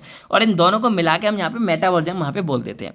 अब कार्बोहाइड्रेट मेटाबॉलिज्म क्या है, कंबाइंड प्रोसेस होती है एनाबॉलिज्म कैटाबॉलिज्म की। बेसिकली कार्बोहाइड्रेट्स और बाकी सब में हमारी होती है, जिसमें हमारे कार्बोहाइड्रेट बनते हैं, टूटते बनते हैं, ये सारी काम होते रहते हैं। अब जैसे हमारा ग्लाइकोलिसिस था तो इसमें क्या हो रहा था, हमारे ग्लूकोज से ग्लूकोज 6 फॉस्फेट बन रहा था, जो मैंने यहाँ बताया। जैसे मान लो ग्लूकोज था, ये पूरा टूट के हमारा 2 पायरुवेट में टूट गया, एक तरह से ब्रेकडाउन हुई तो हुआ, यानी कि इसका कैटाबॉलिज्म हुआ, तब जाके इसने मैं एनर्जी बनाई और इस तरह काम करता है। अब मान लो ये पायरुवेट से दोबारा हमारे इसमें बन गया तो ATP यूज हो गई। तो इस तरह हमारा चलता रहता है, सिंपल फंडा। ऐसे ही हमारा TCA साइकिल में होता है, सेल कोएंजाइम हमारा ऑक्सीडाइज इस तरह कन्वर्ट होता रहता है। तो ये आपको पूरा सिंबल मिल जाएगा। बाकी कई बार अगर आता है ग्लाइकोलिसिस को डिफाइन करें तो ग्लाइकोलिसिस हमारा एक सीक्वेंस ऑफ रिएक्शन है, यानी कि ढेर सारी रिएक्शन एक सीक्वेंस है, जिसमें बेसिकली हमारा ग्लूकोज है वो पायरुवेट में कन्वर्ट हो जाता है और लैक्टेट में कन्वर्ट होता है बाद में जाके, और ATP का प्रोडक्शन करता है, ठीक है। और ये हमारा सेल के साइटोसोल में प्रेजेंट होगा और इसको हम EM पाथवे नाम से भी जानते हैं। देन हमारा आता है ATP जो प्रोड्यूस हो रही है वो ग्लाइकोलिसिस और TCA साइकिल में कितनी है। तो ग्लाइकोलिसिस आपको पता चल गया, इसमें बेसिकली 2 कंज्यूम होते हैं, यानी कि 3 स्टेप होते हैं, energy investment, split accumulating phase और एनर्जी मतलब जनरेशन फेज होता है। तो इसमें 2 कंज्यूम हो जाती हैं और 2 NADH, एक GTP, एक वो बनती है। तो यहाँ पे 4 ATP, मतलब यहाँ पे कंज्यूम नहीं, यहाँ पे होगी अर्न, यहाँ पे 4 ATP अर्न होती है। ठीक है, तो एक NADH में याद रखना 3 ATP होती है, तो 2 में 6 होंगी, तो 6 ATP और 4 ATP इन्होंने मिलके यहाँ पे क्या किया, इसको मैं सिंपल अर्न लिख देता हूँ, आप लोग कंफ्यूज ना हो। तो यहाँ पे देखा जाए 10 ATP हमने यहाँ पे कमाई है, तो 2 खर्च की, 4 हम 10 हमने कमाई, तो टोटल हम यहाँ पे 8 ATP यहाँ पे बोल देते हैं। अब कई जगह आपको 10 मिलेगा, तो ऐसा इसलिए क्योंकि कई बार क्वेश्चन आता है कि कितनी प्रोड्यूस हुई, तो लोग क्या करते हैं जो कंज्यूम हुई ना उसको काटते नहीं है, वो क्या करेंगे जो भाई प्रोड्यूस तो 10 हुई है ना टोटल, तो ये 2 हमने काट दी, वो हमारी वो थी, तो यहाँ पे इसलिए 8 ही इसको काउंट किया जाता है। फिर TCA साइकिल में बात की जाए तो यहाँ पे एक पूरा जो पाथवे वहाँ पे 24 हमको ATP देखने को मिलती है। अब जो मैंने आपको पहले बता दिया कि इसके अंदर 24 मिलती हैं, और अगर वैसे 12 मिलती हैं, लेकिन यहाँ पे 2 पायरुवेट मॉलिक्यूल होते हैं, तो एक पायरुवेट में 12, 2 में 24 हो जाती हैं। फिर वही मैंने बोला कि यहाँ पे 6 अगर हम इसको भी काउंट कर लें तो हमारे यहाँ 6, तो टोटल 30 हो जाती हैं। देन हम बात करते हैं सिट्रिक एसिड साइकिल के बारे में, तो इसको हम रैप साइकिल नाम से भी जानते हैं, TCA यानी कि ट्राई कार्बोक्सिलिक एसिड साइकिल नाम से जानते हैं। अब ये एरोबिक प्रोसेस है जो हमारी ऑक्सीजन की प्रेजेंस में होगी, ये माइटोकॉन्ड्रिया में होती है, यानी कि ये माइटोकॉन्ड्रिया में होती है, लेकिन जो ग्लाइकोलिसिस है वो हमारी साइटोसोल में हो जाती है। कोई भी सेल है, ये न्यूक्लियस है, तो ये हमारा साइटोसोल हो गया पूरा एरिया, और जो ये हमारे हो गए माइटोकॉन्ड्रिया हो गया, तो ये माइटोकॉन्ड्रिया के अंदर ही हमारे देखने को मिलती है सिट्रिक एसिड साइकिल। ये इंपॉर्टेंट मेटाबॉलिक प्रोसेस है और इसमें हाई अमाउंट में एनर्जी हमको मिलती है, लगभग 65 से 70% जो ATP की रिक्वायरमेंट है वो हमारी इसी के द्वारा प्रोड्यूस होती है। देखो हमने क्या देखा अभी कि हमारे ग्लाइकोलिसिस में सिर्फ 8 मिल रहे थे, लेकिन एक TCA साइकिल में हमें यहाँ पे 30 ATP टोटल देखने को मिल जा रही थी, तो ये हमारे लिए काफी ज्यादा हेल्पफुल थी। अब सिंपल है, पायरुवेट से हमारा HCl साइकिल चलेगा और ये पूरा घूम के हमारे यहाँ पे बनाता है, जो मैंने यहाँ पे दिखाया, पायरुवेट से इधर जाएगा और ये पूरा घूम के हमारा एसिटाइल कोएंजाइम में बनाता है। अब अगर इंपॉर्टेंट क्वेश्चन में देखा जाए तो मैंने आपको बताया कि TCA वाला और ग्लाइकोलिसिस ये दोनों तो बहुत इंपॉर्टेंट है भाई। ग्लाइकोलिसिस तो आती है और TCA वाली कई बार आ जाती है, क्योंकि उसी के मतलब बराबर की ही होती है और उसी के अपोजिट में कई बार आ जाती है। देन हमारा आता है HMP सेंट पाथवे, तो सिंपल है कि हमारे इसको हम पेंटोज फॉस्फेट पाथवे नाम से भी जानते हैं। ये एक अल्टरनेट पाथवे होता है जो बेसिकली अल्टरनेट मतलब उसके साइड से निकलता है, तो ये हमारे ग्लूकोज ऑक्सीडेशन के मतलब साइड से एक तरह से निकलेगा, जिसमें ग्लाइकोलिसिस के अल्टरनेट होता है ये पूरा। ठीक है, इसके बाद ये हमारा साइटोसोल में ही होता है। अब इसमें 2 फेज होते हैं, एक होता है ऑक्सीडेटिव, एक होता है नॉन ऑक्सीडेटिव। ऑक्सीडेटिव में हमें NADPH की अर्निंग होती है, सिंथेसिस बनते हैं, और नॉन ऑक्सीडेटिव में हमें पेंटोज शुगर मिलती है, जो आगे जाके हमारे जैसे DNA RNA जो बनती है ना उसमें पेंटोज शुगर बनती है, और पेंटोज में हमारे राइबोज डीऑक्सी राइबोज हो गए, तो ये सब हमारे नॉन ऑक्सीडेटिव फेज में हमें जनरेट हो जाते हैं। तो HMP सेंट पाथवे भी हमारे लिए इंपॉर्टेंट है, क्योंकि ये हमें न्यूक्लियोटाइड बनाने में हेल्प करेंगे। देन हमारी आती है ग्लाइकोजेनेसिस, ग्लाइकोजिनोलाइसिस, ये मैंने आपको बता दी है। ग्लाइकोजेनेसिस जब हमारा क्या है, देखो ग्लाइकोजेनेसिस, ग्लूको हमारा ग्लाइकोजन के लिए, जेनेसिस मतलब फॉर्मेशन, हमारा ग्लाइकोजन का फॉर्मेशन होता है, और ग्लाइकोजिनोलाइसिस जब हमारे ग्लाइकोजन का ब्रेकडाउन होता है तो ये हमारा ग्लूकोज बनाता है, तो सिंपल ये हमारा हो जाता है। देन हम बात करते हैं ग्लाइकोजन स्टोरेज डिसीज के बारे में, तो ग्लाइकोजन स्टोरेज का सिंपल मतलब है कि ये हमारा एक जेनेटिक डिसऑर्डर है जिसमें ग्लाइकोजन मेटाबॉलिज्म में दिक्कत हो जाती है, इस वजह से जो ग्लाइकोजन है वो लार्ज अमाउंट में हमारा स्टोर होने लगता है। नाम से glycogen storage disease, glycogen large amount में स्टोर होने लगता है और इसके मेटाबॉलिज्म जो हमें नुकसान करेंगे। अब इसमें एग्जांपल जैसे हमारा बॉन गिरके डिसीज हो गया, पैम्प डिसीज हो गई, कॉरी डिसीज, एंडरसन। अब जो हमारा बॉन गिरके डिसीज है ये बेसिकली कब होगी, एक हमारा एंजाइम है ग्लूकोज 6 फॉस्फेटेज, ये ग्लूकोज 6 फॉस्फेटेज क्या करता है, हमारे ग्लाइकोजन को ब्रेक डाउन करने में हेल्प करेगा। जब ये एंजाइम की हमारी डेफिशिएंसी हो गई या कमजोर हो गया तो हमारा ग्लाइकोजन जो बन गया था वो हमारा दोबारा से ग्लूकोज या इनमें कन्वर्ट नहीं हो पाता, इसी वजह से हमारे ग्लाइकोजन का स्टोरेज होने लगता है ज़्यादा। अब हम बात करते हैं व्हाट इज बायोलॉजिकल ऑक्सीडेशन। अब देखो जो ये हमारे प्रोसेस थे ना ये सब लॉन्ग में आप देख लेना, क्योंकि एक क्वेश्चन हमारा जरूर आता है कि हमारी ETC जो इलेक्ट्रॉन ट्रांसपोर्ट चैन है ना वो बेसिकली इसी के अंदर आती है, तो इसके थ्रू हम अपने जो इलेक्ट्रॉन है उनको, जो हमारे ATP है उसको कैसे बनाते हैं। अब देखो सिंपल देखा जाए तो it is the transfer of electron from which produce energy, यानी कि इलेक्ट्रॉन हमारे ट्रांसफर होते हैं ना तब हमें एनर्जी देखने को मिलती है। अब इसमें क्या है, जो बायोलॉजिकल ऑक्सीडेशन उसमें क्या हो रहा है, मैंने आपको बताया था कि एक NADH में हमारे 3 ATP होते हैं और एक FADH2 में हमारे 2 ATP होते हैं। तो यहाँ पे जो हमारा बायोलॉजिकल ऑक्सीडेशन है ये बेसिकली वही प्रोसेस है जिसमें हम क्या करेंगे कि जो ये NADH और FADH है इनके द्वारा हमें ATP कैसे मिल रही है, क्योंकि इसके द्वारा 3 ATP हैं, इसमें 2 हैं, लेकिन ऐसा थोड़ी कि भाई बॉडी में ये बना तो इससे ATP तुरंत मिल गए। इसके एक ये पूरी आपको सीरीज दिख रही होगी, तो इसके थ्रू कन्वर्ट होकर हमें NADH से जो है ATP देखने को मिलते हैं। ठीक है, तो ये पूरी प्रोसेस हमारी बायोलॉजिकल ऑक्सीडेशन कहलाती है। अब इसमें 2 टर्म आते हैं, अभी देख लो, देन हम इसके बारे में बात करेंगे। एक हमारा होता है ETC, तो ETC को हम यहाँ पे इलेक्ट्रॉन ट्रांसपोर्ट सिस्टम या इलेक्ट्रॉन ट्रांसपोर्ट चेन चेन नाम से भी जानते हैं, यहाँ पे सेम बोल दो या सिस्टम बोल दो। अब ये एक सीरीज होती है हमारी प्रोटीन कॉम्प्लेक्स की, जो इन्वॉल्व करती है इलेक्ट्रॉन को कि वो मतलब पूरा ट्रांसफर होंगे, और इस ट्रांसफर के दौरान जो आखिरी में हमारा होता है प्रोटॉन ग्रेडियंट, जिसको हम यहाँ पे एटीपी सिंथेज नाम से जानते हैं, वो क्या करेगा, इसको बनाने में हेल्प करता है। अब ये बेसिकली क्या है, जैसे पूरी हमारी प्रोसेस होती है ऑक्सीडेटिव फॉस्फोराइलेशन, आपने सुना होगा कि ऑक्सीडेटिव फॉस्फोराइलेशन हमें इलेक्ट्रॉन मिलते हैं, तो ये फाइनल स्टेप होता है इन दी फॉर्मेशन ऑफ एटीपी। और ये बेसिकली डिफाइन किया जाता है कि इसमें जो एडीपी है वो हमारा एटीपी में कन्वर्ट होता है by using ATP synthase enzyme. अब ये सारे टर्म आपको अभी समझ नहीं आ रहे होंगे, इसको मैं अभी आपको बता दूंगा, ये एटीसी ये है। अब जैसे ये हमारी होती है पूरी 5 स्टेप, यानी कि इसमें 5 कॉम्प्लेक्स पाए जाते हैं। इस पूरे स्टडी को हम बायोलॉजिकल ऑक्सीडेशन बोलते हैं, इस पूरे को हम यहाँ पे जो पूरा फर्नीचर है इसको हम ऑक्सीडेटिव फॉस्फोराइलेशन बोलते हैं, और ये जो आखिरी वाला आपको दिख रहा होगा इसको हम यहाँ पे ईटीसी यानी कि इलेक्ट्रॉन ट्रांसपोर्ट चेन बोलते हैं। अब क्या होता है, देखो इसमें हमारे एनएडीएच है, तो यहाँ पे क्या है कि एनएडीएच इधर से जाता है और एनएडी करके निकलता है, इधर से हमारे एफएडीएच जाता है, इधर से हमारा एफएडी करके निकलता है। अब यहाँ पे क्या होता है, ये कॉम्प्लेक्स है, डिटेल्स में आप वहाँ देख लेना, सिंपल मैं शॉर्ट मोटा मोटे बता देता हूँ। जब ये एनएडीएच, हमारे पास 2 एनएडीएच होते हैं, मतलब एक एनएडीएच होता है तो उसमें 3 एटीपी मिलते हैं। तो क्या होता है कि जब ये एनएडीएच यहाँ से निकलता है तो इधर से जब निकलेगा तो ये इस वाले साइड, यहाँ पे हमारे बहुत सारे प्रोटीन है इस वाले साइड पे, इधर हमारे नहीं है, तो इधर से जब ये निकलता है तो प्रोटॉन हमारे ऊपर चले जाते हैं, यहाँ से क्या है ऊपर चलेगा, तो यार 4 प्रोटॉन मिल गए। देन ये आगे हमारे इस तरह ट्रांसफर करता रहता है, देन आगे जाके हमें जो है यहाँ से 4 इधर मिलते हैं। अब क्या होता है, देखो यहाँ पे क्या हो रहा है सिंपल कि जब ये इधर से गया तो हमें कितने मिल गए, यहाँ पे देखो 4 और 5 है, ऐसे करके हमें मिल रहे हैं यहाँ पे 4 और 4 8 और 9 10 करीब मिल जाते हैं। तो अब क्या होगा, ये 10 प्रोटीन है, तो यहाँ से क्या है कि एक बार में 4 जो प्रोटॉन है वो यहाँ से निकलते हैं। तो जब 4 निकलेंगे तब जाके क्या करेंगे ये कि जो हमारा एडीपी होता है, एडिनो डाइफॉस्फेट होता है, वो क्या करेगा एटीपी में कन्वर्ट होता है। अब देखो 4 निकले तो 1 बना, 4 और निकल गए तो 2 बन गए, और यहाँ पे 2 बचते में निकलते तो 2.5। तो इसीलिए जो एग्जैक्ट नोन होता है ना वो हमारे 2.5 एटीपी होता है, यानी कि एक एनएडीएच में हमें जो है 2.5 एटीपी मिलता है, लेकिन उसी को मोटा मोटी करके हम 3 एटीपी लिख देते हैं। एक्चुअल में हमारा 2.5 बनता है, जो यहाँ पे बना देखो, यहाँ से 4 निकले, यहाँ से 4 निकले, यहाँ से 2 निकले, टोटल हमारे 4 4 8 और 2 10 हमारे प्रोटॉन बनते हैं। अब ऊपर हमारे 10 प्रोटॉन आ गए इधर से जाके, जब हमारा ये यहाँ से मूव करता है पूरा सीरीज में इस तरह घूमता है और 10 चलेगा, देन यहाँ से 10 से हमारे 4 करके नीचे आता है, तो जब 4 इधर आएगा 8 एटीपी मिल गया, फिर 4 आया दूसरी एटीपी मिल गया, देन हमारा आधा 2 बचते हैं तो हमें आधा एटीपी मिलता है, तो 2.5 एटीपी हमें लगभग एक एनएडीएच में मिलता है, जिसको मोटा मोटी 3 बोल देते हैं।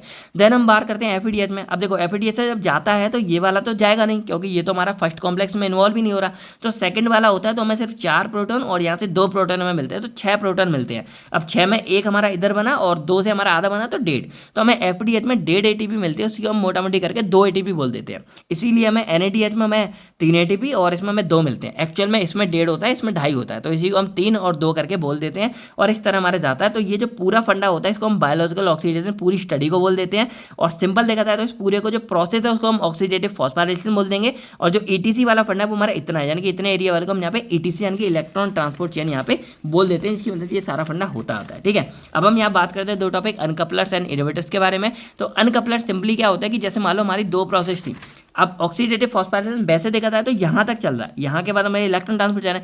अगर क्या करेंगे हम इन दोनों को यहाँ पे अलग कर दें, यानी कि सिंपल देखा जाए तो अनकपलर्स क्या कर रहे हैं कि वो इनको यहाँ पे सेपरेट आउट कर देते हैं, और इसकी वजह से क्या है कि जब ये अलग हो जाते हैं, सिंपल देखा जाए these are those compound which are ability to uncouple or delink the process of ETC और ऑक्सीडेटिव फॉस्फोराइलेशन। इन दोनों प्रोसेस जब अलग कर देंगे तो उसी को हम अनकपलर्स बोलते हैं। इनहिबिटर्स क्या होते हैं, अब जैसे हमारे जब इलेक्ट्रॉन में आप डिटेल्स में पढ़ोगे तो इसके ढेर सारे कंपोनेंट्स हैं हमारे, ये आपको देख रहे होंगे ये कॉम्प्लेक्स। तो अगर कहीं पर भी जाके हमारे इनहिबिटर्स लग जाते हैं, जैसे मान लो यहाँ लग गया, तो जब यहाँ पे जाके लग जाएंगे ना तो उसकी वजह से हमारी जो ETC है ना वो साइकिल पूरी यहाँ जो चैन है वो हमारी कंप्लीट नहीं हो पाएगी, और इस चक्कर में हमारी ETC बनना बंद हो जाती है, ATP बनना।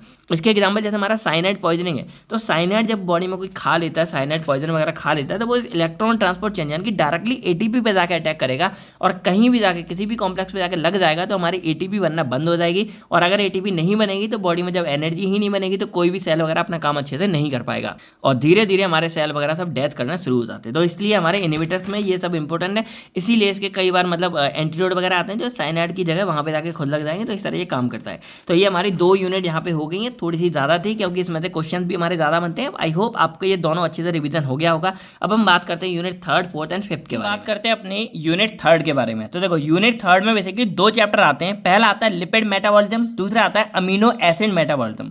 अब लिपिड मेटाबॉलिज्म के बारे में बात करें तो पहले आप लिपिड्स को थोड़ा डिफाइन कर देना कि lipids are those organic compounds made up from esterification of fatty acids and alcohol. अब देखो सिंपल सा फंडा होता है कि जब फैटी एसिड्स और एल्कोहल को आपस में मिलाया जाता है ना, तो इन दोनों में प्रोसेस होती है ईस्टरिफिकेशन, क्योंकि हमारे बनते ईस्टर्स बनते हैं। यानी कि सिंपल देखा जाए तो लिपिड्स हमारे एक तरह से ईस्टर्स ही होते हैं। अब जो लिपिड मेटाबॉलिज्म है वो क्या होगी, तो it is the process of formation and breakdown of lipids is known as a lipid metabolism. यानी कि जब हमारे लिपिड्स होंगे वो जब फॉर्म होंगे, ब्रेकडाउन होता है, तो उसी प्रोसेस को हम यहाँ पे लिपिड मेटाबॉलिज्म बोल देंगे। मेटाबॉलिज्म में कैटा है ना, यानी कि टूटना बनना हो जाता है, और लिपिड्स बन रहे हैं तो लिपिड मेटाबॉलिज्म हो जाता है। अब इसमें एक होती है लाइपोजेनेसिस, तो ये लिपोजेनेसिस लाइपोजेनेसिस यानी कि हमारे लिपिड्स क्या होंगे, फॉर्म होंगे, क्योंकि जेनेसिस मतलब लिपिड का फॉर्मेशन हो जाता है। अब इसमें एक और होता है, वो होता है ऑक्सीडेशन ऑफ फैटी एसिड। अब देखो जो फैटी एसिड है ना वो एक्चुअल में लिपिड का ही पार्ट होता है। तो जब फैटी एसिड की ऑक्सीडेशन कराते हैं ना, तब हमें जो है एनर्जी मिलती है। और इसके अंदर बेसिकली देखा जाए तो हमारी 2-4 प्रोसेस आ रही थी। पहले समझ लो एग्जांपल इसका ट्राइग्लिसराइड हो जाएगा, जो मेन एग्जांपल हमारे लिपिड मेटाबॉलिज्म का, सॉरी लिपिड्स का हमारा मेन एग्जांपल है। फिर हमारा फैटी एसिड। अब जब आपको अगर लिपिड मेटाबॉलिज्म के पूरे एग्जांपल लिखने होंगे ना, तो आपको क्या करना होगा, फैटी एसिड। अब फैटी एसिड बेसिकली हमारा मोनोकार्बोक्सिलिक एसिड होता है, इसमें एक कार्बोक्सिलिक एसिड होगा, इसमें एलिफेटिक की कार्बन चेन होगी। यानी कि सिंपल देखा जाए ये मानो एलिफेटिक कार्बन चेन है, और इसमें हमारा एक मतलब कार्बोक्सिलिक एसिड का ये जुड़ा होगा। तो इस तरह हमारे फैटी एसिड का जो एग्जांपल था हो जाएगा। अब ये 2 तरह के होंगे, एक होता है सैचुरेटेड, एक होता है अनसैचुरेटेड। अगर यहाँ सब में सिंगल बॉन्ड है तो सैचुरेटेड, अगर सिंगल में एक भी डबल बॉन्ड हो गया तो अनसैचुरेटेड हो जाएगा। अब इसके अंदर बेसिकली हमारी आती है beta oxidation of saturated fatty acid. अब मैं आपको पहले ही बता दूं कि ये हमारे लॉन्ग के लिए बहुत ज़्यादा इंपॉर्टेंट है, आपको इंपॉर्टेंट लॉन्ग क्वेश्चन में दिख भी जाएंगे। और इसको अगर आपको देखना हो, जैसे आप ये देखो हमारी वेबसाइट केयरवेल फार्मा में जाओगे तो ये सारी पीडीएफ आपको वहाँ फ्री में डाउनलोड हो जाएंगी। तो ये हमारी यूनिट थर्ड है, देखो यहाँ पे सारा मिल जाएगा। तो जैसे ये हमारा है beta oxidation of saturated fatty acid, ये 3 स्टेप होते हैं और इस तरह हमारा पूरा बनता है। ये हमारा पहले एक्टिवेशन होगा, फिर ट्रांसपोर्ट होगा, हमारा साइटोसोल से हमारे माइटोकॉन्ड्रिया में जाएगा, और उसके बाद हमारा फाइनली माइटोकॉन्ड्रिया में सारा काम होके हमें एसिटाइल कोलिन में मिलता है। और आपको अगर याद होगा तो सिट्रिक एसिड साइकिल में ही हमारा जो ये टीसीए साइकिल थी वो चल रही थी, और उसके बाद हमें टीसीए साइकिल से यहाँ पे एनर्जी मिलती थी। तो इस तरह ये पूरा फंडा हमारा इसके अंदर चलता था। तो ये वाले नोट्स आपको केयरवेल फार्मा की ऑफिशियल वेबसाइट पे फ्री में मिल जाएंगे, जाके चेकआउट कर सकते हो। आप सिंपली बात करें तो देखो ओवरऑल इसका फायदा क्या हो रहा था कि जैसे फैटी एसिड की, जब सैचुरेटेड फैटी एसिड की हम बीटा ऑक्सीडेशन करते थे, सैचुरेटेड यहाँ पे सिंगल बॉन्ड होगा, हमें लगभग 129 एटीपी मिल रहे थे। भाई सिंपल समझो ना भाई क्या हो रहा था, ग्लाइकोलिसिस में 8 मिल रही थी, टीसीए साइकिल में हमें 24 मिल रही थी वैसे, और ओवरऑल 30 मिल रही थी। लेकिन यहाँ देखा जाए तो सिर्फ एक बीटा ऑक्सीडेशन की पूरी साइकिल में हमारे कितनी सारी ये चल रही थी, और हमें 129 एटीपी देखने को मिल रही थी। तो हाई अमाउंट में हमें एनर्जी यहाँ से देखने को मिलती है। यही रीज़न है कि भाई थोड़े बहुत मोटापा वगैरह ये ज़्यादा हो ही जाता है। फिर यहाँ पे और जैसे डी नोवो सिंथेसिस हमारी आ जाती है, इसकी प्रोसेस में वही थी, मतलब एक्टिवेशन होता था फैटी एसिड का, फिर ट्रांसपोर्ट होता था हमारा माइटोकॉन्ड्रिया में, वहाँ जाके बीटा ऑक्सीडेशन मेन होगी और हमें एसिटाइल कोलिन में लेगा, और ये जाके देन हमारा आगे जाके सिट्रिक एसिड साइकिल की तरह हमें एनर्जी प्रोवाइड करता है। फिर हमारी डी नोवो सिंथेसिस यहाँ पे बेसिकली स्टार्टिंग से स्टार्ट, डी नोवो मतलब होता है स्टार्टिंग से स्टार्ट होती है। तो यहाँ पे simply production of acetylcholine A का प्रोडक्शन होगा, NADPH का होगा, फिर ये एसिटाइल कोलिन ए और मेलानिन ये कन्वर्ट करेंगे। उसके बाद हमारी आखिरी में बैटरी एसिड सिंथेसिस की रिएक्शन चलेंगे, तब जाके हमें ये सब पूरा मिलता है, इसमें भी एनर्जी मिलेगी। तो ये सब देख लेना। देन हमारी यहाँ पे आती है कीटोन बॉडीज के बारे में। तो देखो यहाँ मैंने ना कुछ समझा दिए पॉइंट ऑफ व्यू, जो एग्जाम में नहीं आते लेकिन आपके एग्जाम के लिए बहुत इंपॉर्टेंट है। एग्जाम में लॉन्ग में आते हैं, मैं 2 मार्क्स वाले बोल रहा हूँ, क्योंकि भाई अब ये मान लो ये दोनों है तो ये 2 मार्क्स में तो इनके ऊपर क्वेश्चन बन नहीं सकता, क्योंकि ये बहुत ही ज़्यादा लॉन्ग क्वेश्चन है और इंपॉर्टेंट है, 10 नंबर में भी याद आते हैं। तो मैंने बस बता दिया कि आपका पूरा महा रिवीजन होता है अच्छे से, ठीक है। अब हम बात करें कीटोन बॉडीज के बारे में, तो ये हमारे मेटाबॉलिक प्रोडक्ट होते हैं। अब जैसे मान लो कोई बंदा ज़्यादा देर तक भूखा रहता है, स्टारवेशन में जाता है, या डायबिटीज़ किसी को हो जाती है, जब ग्लूकोज का यूज़ नहीं हो पाता, यानी कि ग्लूकोज से हमें ग्लाइकोलिसिस से एनर्जी वगैरह नहीं मिल पाती है, उस केस में हमारी जो बॉडी है, जो लीवर है, वो क्या करेगा, फैटी एसिड को कीटोन बॉडीज में कन्वर्ट कर देता। तो ये मेटाबॉलिक प्रोसेस होती है जिसमें हमारे कीटोन बॉडीज बनके तैयार हो जाते हैं, जैसे हमारा एसीटोन हो गया, एसीटोएसिटेट हो गया, और ये बीटा हाइड्रोक्सी ब्यूटेरिक एसिड हो गया। लेकिन ये ना नुकसानदायक भी होता है, यानी कि अगर हमारे ब्लड में ज़्यादा मात्रा में कीटोन बॉडीज हो जाता है तो हमें कीटोएसिडोसिस हो सकता है, जो हमारे लिए एक नुकसानदायक है, कई केस में डेथ वगैरह करने के लिए होता है। फिर हमारी बारी आती है कीटोजेनेसिस की। तो कीटोजेनेसिस एक हमारी प्रोसेस है जहाँ पे हमारी कीटोन बॉडीज की फॉर्मेशन होती है, जो मैंने आपको बता दिया कि लीवर के द्वारा ये पूरा प्रोसेस होती है, जिसमें लीवर जैसे कीटोन बॉडीज हमारा एक मेटाबॉलिक प्रोडक्ट हो गया, लेकिन इस मेटाबॉलिक प्रोडक्ट को बनाने के लिए जिस प्रोसेस का यूज हमारा लीवर कर रहा है उसको हम कीटोजेनेसिस बोल देते हैं। तो it process of formation of ketone bodies by break down of fatty acid which further use for energy, जो यहाँ पे हमारी कीटोन बॉडीज आगे यू एनर्जी की तरह यूज हो गया। और उसके बाद बात करें तो ये माइटोकॉन्ड्रियल मैट्रिक्स में ही हमारा करा जाता है, ठीक है। उसके बाद बात करें कीटोलाइसिस की, तो यहाँ पे जो कीटोन बॉडीज है ना उनका ब्रेकडाउन होना शुरू हो जाता है और कीटोन बॉडीज हमारी एसिटाइल कोएंजाइम ए में कन्वर्ट हो जाती है, जो फर्दर जाके हमारे एटीपी वगैरह बनाता है। अब ये चल भी कैसे रहा था, देखो क्या हो रहा था कि फैटी एसिड मान लो ग्लूकोज की कमी थी, तो वहाँ पे ग्लूकोज से पायरुवेट वगैरह हमें नहीं मिल पा रहा था। उस केस में क्या कर रहे थे कि हमारी बॉडी में जो कीटोजेनेसिस हुआ, हमारी कीटोन बॉडीज बन गई लीवर के द्वारा। देन इस कीटोजेनेसिस की हमारी होती है कीटोलाइसिस, यानी कि अब जो कीटोन बॉडीज हमारी बनी है वो ब्रेकडाउन हो गया, हमारी एसिटाइल कोएंजाइम ए में कन्वर्ट हो जाती है। देन ये एसिटाइल कोएंजाइम ए हमारा आगे जाके टीसीए साइकिल की तरह हमें एटीपी जनरेट करेगा, यानी कि ग्लाइकोलिसिस नहीं हुई लेकिन टीसीए साइकिल तो हमारा होना जरूरी है। देन हमारे कीटो एसिड, ये मैंने बता दिया कि जब हमारे एक्सेस मात्रा में जो हमारी कीटोन बॉडी है प्रोड्यूस होना शुरू हो जाती हैं फैटी एसिड से, तो ये हमारे अगर ब्लड वगैरह में स्टोर हो जाती है, और अगर ऐसा होता है एक्यूमुलेट ज़्यादा हो जाते हैं तो ये हमारे एक लाइफ थ्रेटनिंग कंडीशन भी हो जाती है। देन हमारी बारी आती है यहाँ पे अमीनो एसिड मेटाबॉलिज्म की। इससे पहले थोड़ा हम बात करते हैं कि जो हमारी लिपिड मेटाबॉलिज्म में थी तो उसके डिसऑर्डर हमारे क्या क्या थे। तो देखो पहला हमारा, देखो नाम से मैं आपको समझा दे रहा हूँ, बना बना के अब लिख के आता ना। जैसे हमारा पहला था हाइपर लिपिडेमिया, तो इसमें बेसिकली क्या है कि लिपिड्स की मात्रा हमारी बॉडी में ज़्यादा हो जाती है एक्सेस अमाउंट में, तो उसमें हाइपर लिपिडेमिया ज़्यादा हो गया। फिर हमारा हाइपर कोलेस्ट्रॉनिया, तो जो कोलेस्ट्रॉल होता है अगर ये किसी की बॉडी में ज़्यादा हो जाता है तो वो कंडीशन कोलेस्ट्रॉलिया की हो जाती है, कोलेस्ट्रेनिया, और ये आपको बताया ज़्यादा नुकसानदायक है। फिर हमारे लिए हाइपर ट्राइग्लिसराइड, जहाँ पे ट्राइग्लिसराइड का अमाउंट ज़्यादा हो जाता है। फिर हमारे आते हैं एथेरोस्क्लेरोसिस, तो इसको तो आपको पता होगा, हमारी मान लो ब्लड वेसल वहाँ पे प्लैग वगैरह इस तरह के जनरेट हो जाते हैं। क्यों? जब बॉडी में ज़्यादातर फैट और ये सब डिपोजिट होने लगते हैं तो इस तरह जाके हमारे ब्लड को रोकते हैं, क्योंकि ब्लड फ्लो में जहाँ ऑब्स्ट्रक्ट करेंगे हमें सीओडी, कोरोनरी आर्टरी डिजीज वगैरह भी कॉज कर सकते हैं, हार्ट अटैक वगैरह प्रॉब्लम इसके द्वारा बढ़ जाते हैं। देन फैटी लीवर क्या है कि भाई जो हमारा लीवर होता है उसमें फैट का डिपोजिशन होने लगता है, ज़्यादा मात्रा में फैट बनने लगता है, डिपोजिट होगा, इकट्ठा होगा और प्रॉब्लम कॉज करेगा। ओबेसिटी क्या है कि ज़्यादा ही फैट वगैरह हमारी बॉडी में आ रहा है, ज़्यादा खा रहे हो एक्सेस मात्रा में, देन हमारे एडिपोज टिश्यू वगैरह में ये स्टोर हो के हमें मोटापा कॉज करता है, उसी को हम ओबेसिटी बोल देते हैं। तो ये सारे डिसऑर्डर्स हैं जो हमें हो सकते हैं। अब बात करें हम अमीनो एसिड मेटाबॉलिज्म के बारे में, तो अमीनो एसिड हमारे वो मॉलिक्यूल्स हैं जो बेसिकली प्रोटीन को फॉर्मेशन में हमारी हेल्प करते हैं, और इनको हम प्रोटीन का बिल्डिंग ब्लॉक भी बोल देते हैं। अब ये जो मेटाबॉलिज्म है इसमें सेम प्रोसेस है कि the process of synthesis of amino acid from a dietary source, यानी कि इसमें अमीनो एसिड की सिंथेसिस होती है और हमारी ब्रेकडाउन होती है प्रोटीन्स की, क्योंकि भाई प्रोटीन से ही अमीनो एसिड बनी है तो इनकी ब्रेकडाउन होती है, उसको भी अमीनो एसिड मेटाबॉलिज्म एक तरह से बोल देते हैं, ठीक है। और देखा जाए मतलब इसी के सिंथेसिस बनता है, उसके अलावा हमारे वेरियस प्रोटीन ये सब भी हमारे हो रहे हैं। अब इसमें तीन प्रोसेस बेसिकली आता है, transamination, deamination and decarboxylation. Transamination में बेसिकली सिंपल फंडा क्या होता है, देखो ट्रांस मतलब होता है ट्रांसफर करना, एमिनेशन मतलब होता है अमीन ग्रुप, यानी कि मान लो कोई एक ग्रुप है ए, तो इस ए से बी में क्या हो रहा है, हमारा जो अमीनो ग्रुप है वो इधर से उधर ट्रांसफर हो रहा है, इसको हम ट्रांसएमिनेशन बोल देंगे। डीएमिनेशन का मतलब है कि मान लो इसमें से या इसमें से कहीं से हमारा जो एक अमीन ग्रुप है वो डिलीट हो गया, उसको डीएमिनेशन बोल देंगे। और डीकार्बोक्सिलेशन क्या है, मान लो कि कोई भी हमारा ग्रुप है इसमें से जो हमारा CO2 होगा वो यहाँ पर रिमूव हो जाएगा, उसको डीकार्बोक्सिलेशन बोल देते हैं। तो ये तीन प्रोसेस हमारी यहाँ पे होती है। अब सिंपल सा फंडा, मान लो ये हमारा आर है, इसके साथ COOH जुड़ा है, अब CO2 यानी कि मान लो मैं इसको रिमूव कर दूं तो हमारा H डायरेक्ट यहाँ जुड़ जाएगा, तो हमारा RH हो जाएगा, और इस प्रोसेस को मैं यहाँ पे डीकार्बोक्सिलेशन बोल देता हूँ, क्योंकि कार्बोक्सिलिक एसिड था वो पूरा डिलीट हो गया हमारा एक तरह से। तो ट्रांसएमिनेशन को थोड़ा इसमें देख लो कि it is the transfer of an amino group from one amino acid to a keto group, यानी कि एक अमीनो एसिड से कीटो एसिड में ये ट्रांसफर होकर इसके फॉर्म को पूरा चेंज कर देगा, अमीनो बन जाएंगे कीटोन, कीटोन बन जाते हैं अमीनो, इस तरह ये पूरा चेंज होता है। और इसमें एंजाइम लगता है ट्रांसएमिनेज एंजाइम लगता है, ये मेन साइट है इसकी, वो लीवर के अंदर ही बेसिकली होता है, या रिवर्सेबल होता है। उसी तरह डीएमिनेशन वगैरह ये सब भी आप देख लेना। अब हम बात करें यूरिया साइकिल के बारे में, तो यूरिया साइकिल को हम यहाँ पे ऑर्निथिन साइकिल नाम से भी जानते हैं। अब ये बेसिकली एक प्रोसेस होती है जिसमें क्या होता है, जैसे कोई भी हमारा अमोनिया है तो अगर बॉडी में ज़्यादा होता है तो ये अमोनिया हमारा यूरिया में कन्वर्ट हो जाता है, इसको लॉन्ग में देख लेना, ये लॉन्ग में भी इंपॉर्टेंट है।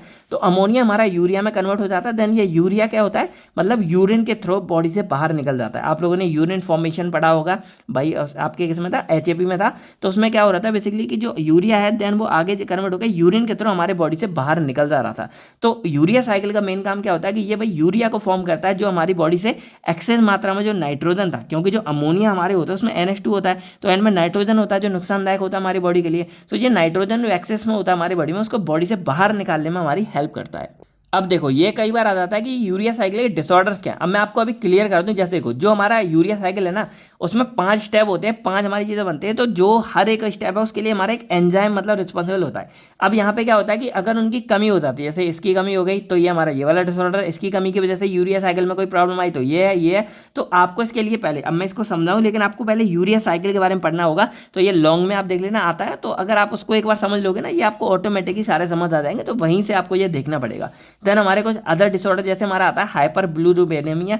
इसमें क्या होता है कि हमारी जो ब्लड है ना, ब्लड के अंदर जो बिलिरुबिन हमारा सब्सटेंस होता है उसका लेवल बढ़ जाता है। तो जब बिलिरुबिन का लेवल बढ़ जाता है तो ये एक येलो कंपाउंड होता है, और जब नॉर्मल जैसे रेड ब्लड सेल्स होते हैं तो इनका जब ब्रेक डाउन होता है तो उस टाइम पे हमारे जो बिलिरुबिन है उसका फॉर्मेशन होता है।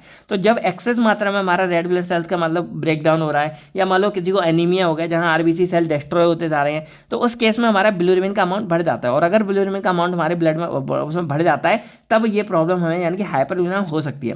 बाकी it is primarily processed in liver and exchange bile, यानी कि ये हमारा बेसिकली बाइल के द्वारा पूरा एक्सचेंज किया जाता है। अब जब बिलिरुबिन अगर ज़्यादा ही मात्रा में बढ़ा रहेगा तो ये जॉइंटिस कॉज कर सकता है। और जॉइंटिस आपने देखा होगा, इसको हिंदी में पीलिया बोलते हैं। यहाँ बॉडी आंख में एकदम येलो येलो सब हो जाता है। ऐसा इसलिए होता है क्योंकि बिलिरुबिन हमारा एक पिगमेंट की तरह काम करता है जो येलो कलर का होता है, और जब ये बिलिरुबिन ज़्यादा बढ़ जाता है तो बॉडी में ये हो सकता है, ये प्रॉब्लम वगैरह भी कॉज करता है। अब ये हमारे 3 टाइप्स का होता है, एक होता है प्री, एक होता है हेपेटिक, होता है पोस्ट। इनको डिटेल में पढ़ लेना। प्री मतलब लीवर में पहुंचने से पहले, लीवर में हो गया, फिर लीवर के बाद, यानी कि कहीं पे जैसे जब निकलना होता है ना, मतलब बिलिरुबिन को बाहर निकलना है तो उसमें कोई प्रॉब्लम हो गई। यहाँ लीवर में कोई प्रॉब्लम हो गई, यानी कि लीवर उसको मेटाबोलाइज नहीं कर पा रहा। और प्री क्या है कि लीवर में आने से पहले ही, लीवर में आते टाइम कोई प्रॉब्लम होगी तब ये हो जाता है। फिर हमारा आता है यहाँ पे फिनाइल कीटोयूरेनिया। अब ये एक जेनेटिक डिसऑर्डर है जो सीएनएस के अंदर बेसिकली क्या होगा यहाँ पे, अब देखो ये हमारे एक जो सब्सटेंस होगा फिनाइल एलेनिन।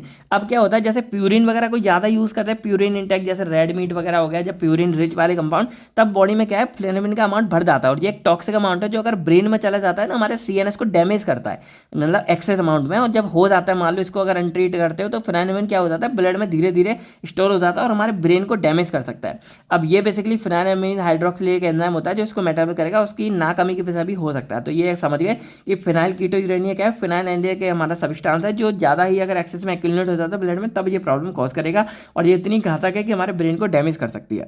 देन हमारी बारी आती है कोलेस्ट्रॉल की। तो ये आपको बताया कि एक टाइप होता है हमारा फैट का ही, और ये हमारी बॉडी में स्टोर होगा मेनली स्टेरॉल वगैरह की फॉर्म में। इसको हम और भी जानते हैं कि स्टेरॉइड वगैरह लेते हो ना अलग से, तो ये इसकी फॉर्म में। बाकी ये सेल मेम्ब्रेन का इंपॉर्टेंट कंपोनेंट है। बाकी स्टेरॉइड हार्मोन ऐसे ईस्ट्रोजन प्रोजेस्टेरोन जो सेक्स हार्मोन है उनको बनाने में ये हेल्प करता है। इसके अलावा विटामिन डी और बाइल एसिड बनाने में भी ये हमारा हेल्प करता है। तो यही थी सारी बातें हमारी यूनिट 3 के बारे में। अब चलिए हम समझते हैं अपनी यूनिट 4 को। यूनिट 4 में बेसिकली हमारा आता है न्यूक्लिक एसिड मेटाबॉलिज्म।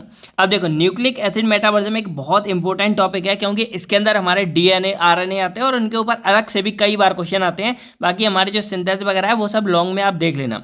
तो अब सिंपली अगर बात करें डिफाइन न्यूक्लिक एसिड मेटाबॉलिज्म, उससे पहले हम थोड़ा सा बात करते हैं न्यूक्लिक एसिड के बारे में। तो न्यूक्लिक एसिड हमारे वो मॉलिक्यूल्स होते हैं जो बेसिकली न्यूक्लियोटाइड्स के द्वारा मिलकर बने होते हैं। यानी कि जैसे ये हमारा एक न्यूक्लियोटाइड्स है, तो न्यूक्लियोटाइड जब ढेर सारे मिल जाते हैं तब जाके हमारा न्यूक्लिक एसिड एक बनता है। और न्यूक्लिक एसिड बेसिकली पॉलीमराइजेशन को मिलते हैं, क्या है पॉलीमर, यानी कि जानते हो ढेर सारे छोटे छोटे पार्टिकल मिल के एक बड़ा पार्टिकल बनाते हैं, उसको हम मतलब पॉलीमर बोलते हैं। तो बेसिकली न्यूक्लियोटाइड एक पॉलीमराइजेशन प्रोसेस के द्वारा बनता है। अब बेसिकली ये क्या है हमारा एक नेचुरल ऑक्यूरिंग इनसाइड न्यूक्लियस, यानी कि जो हमारे सेल्स होते हैं ना उसके अंदर जो न्यूक्लियस होता है उसी के अंदर ही हमारा मतलब न्यूक्लिक एसिड न्यूक्लियस के अंदर ही होता है।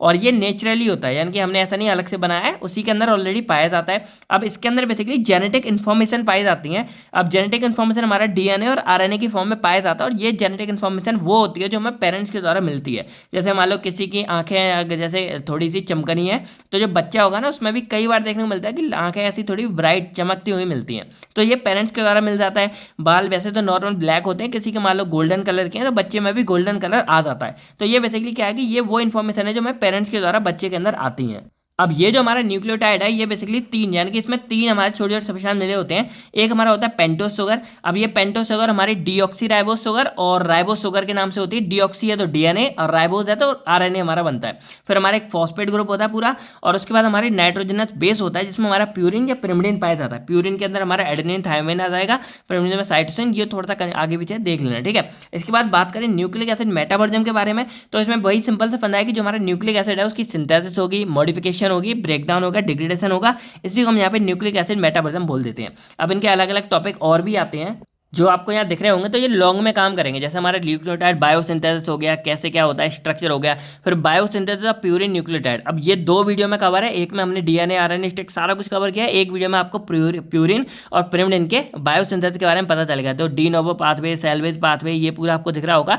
तो लॉन्ग में ये आता है, और ये पीडीएफ आपको हमारी वेबसाइट केरवेल फार्मा में फ्री में मिल जाएगी। डिग्रेडेशन हो गया तो ये सब देख लेना, हमने वो यहाँ पे कवर किए जो 2 नंबर के अकॉर्डिंग मोस्टली पूछे जाते हैं, ठीक है। तो ये सब आप देख लेना। अब हम बात करते हैं what is got and give its causes. तो गॉट क्या होता है, तो एक बेसिकली हमारी मेटाबॉलिक डिसऑर्डर होता है, यानी कि हमारी बॉडी में क्या होता है, जैसे कोई भी यूरिक एसिड आपको पता होगा, तो वो एक्स्ट्रा जो अमोनिया होता है ना उसको यूरिया में कन्वर्ट करता है, यूरिया साइकिल की मदद से, देन वो यूरिन की तरफ बाहर निकलता है। अब मान लो कि यूरिक एसिड बाहर नहीं निकल पा रहा किसी रीजन की वजह से, क्यों वो आगे पता चलेगा।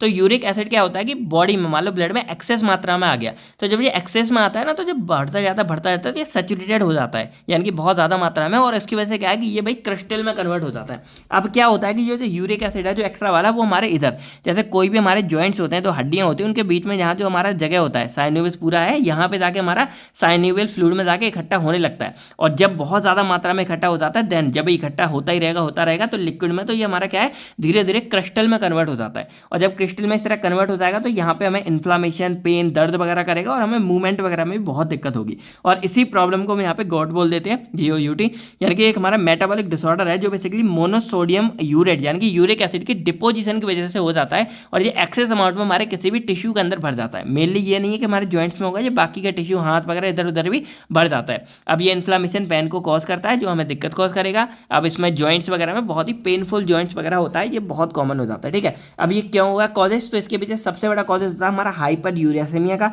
इसका मतलब क्या है कि जो यूरिक एसिड है ना, वो अगर ओवर प्रोड्यूस हो रहा है हमारे ब्लड के अंदर, तब ये हो सकता है। सेकंड होता है जेनेटिक फैक्टर, अगर पेरेंट्स के ये जीन्स हमारे आ जाते हैं अंदर, तब हो जाता है। फिर मान लो जो यूरिक एसिड है वो बाहर निकलता है, एक्सक्रीट आउट होता है, तो अगर अंडर एक्सक्रीशन हो रहा है, यानी कि यूरिक एसिड हमारे जितना बाहर निकलना चाहिए उतना बाहर नहीं निकल रहा है, तब ये प्रॉब्लम हो सकती है। या ये क्या होता है ना, जो हमारे यूरिक एसिड है ना, यूरिक एसिड ये सब, ये हमारे प्यूरिन की बायोग्रेड, जब प्यूरिन का हमारा ब्रेकडाउन होता है तब हमारा यूरिक एसिड निकलता है, जो बाहर निकलता है यूरिया साइकिल के थ्रू।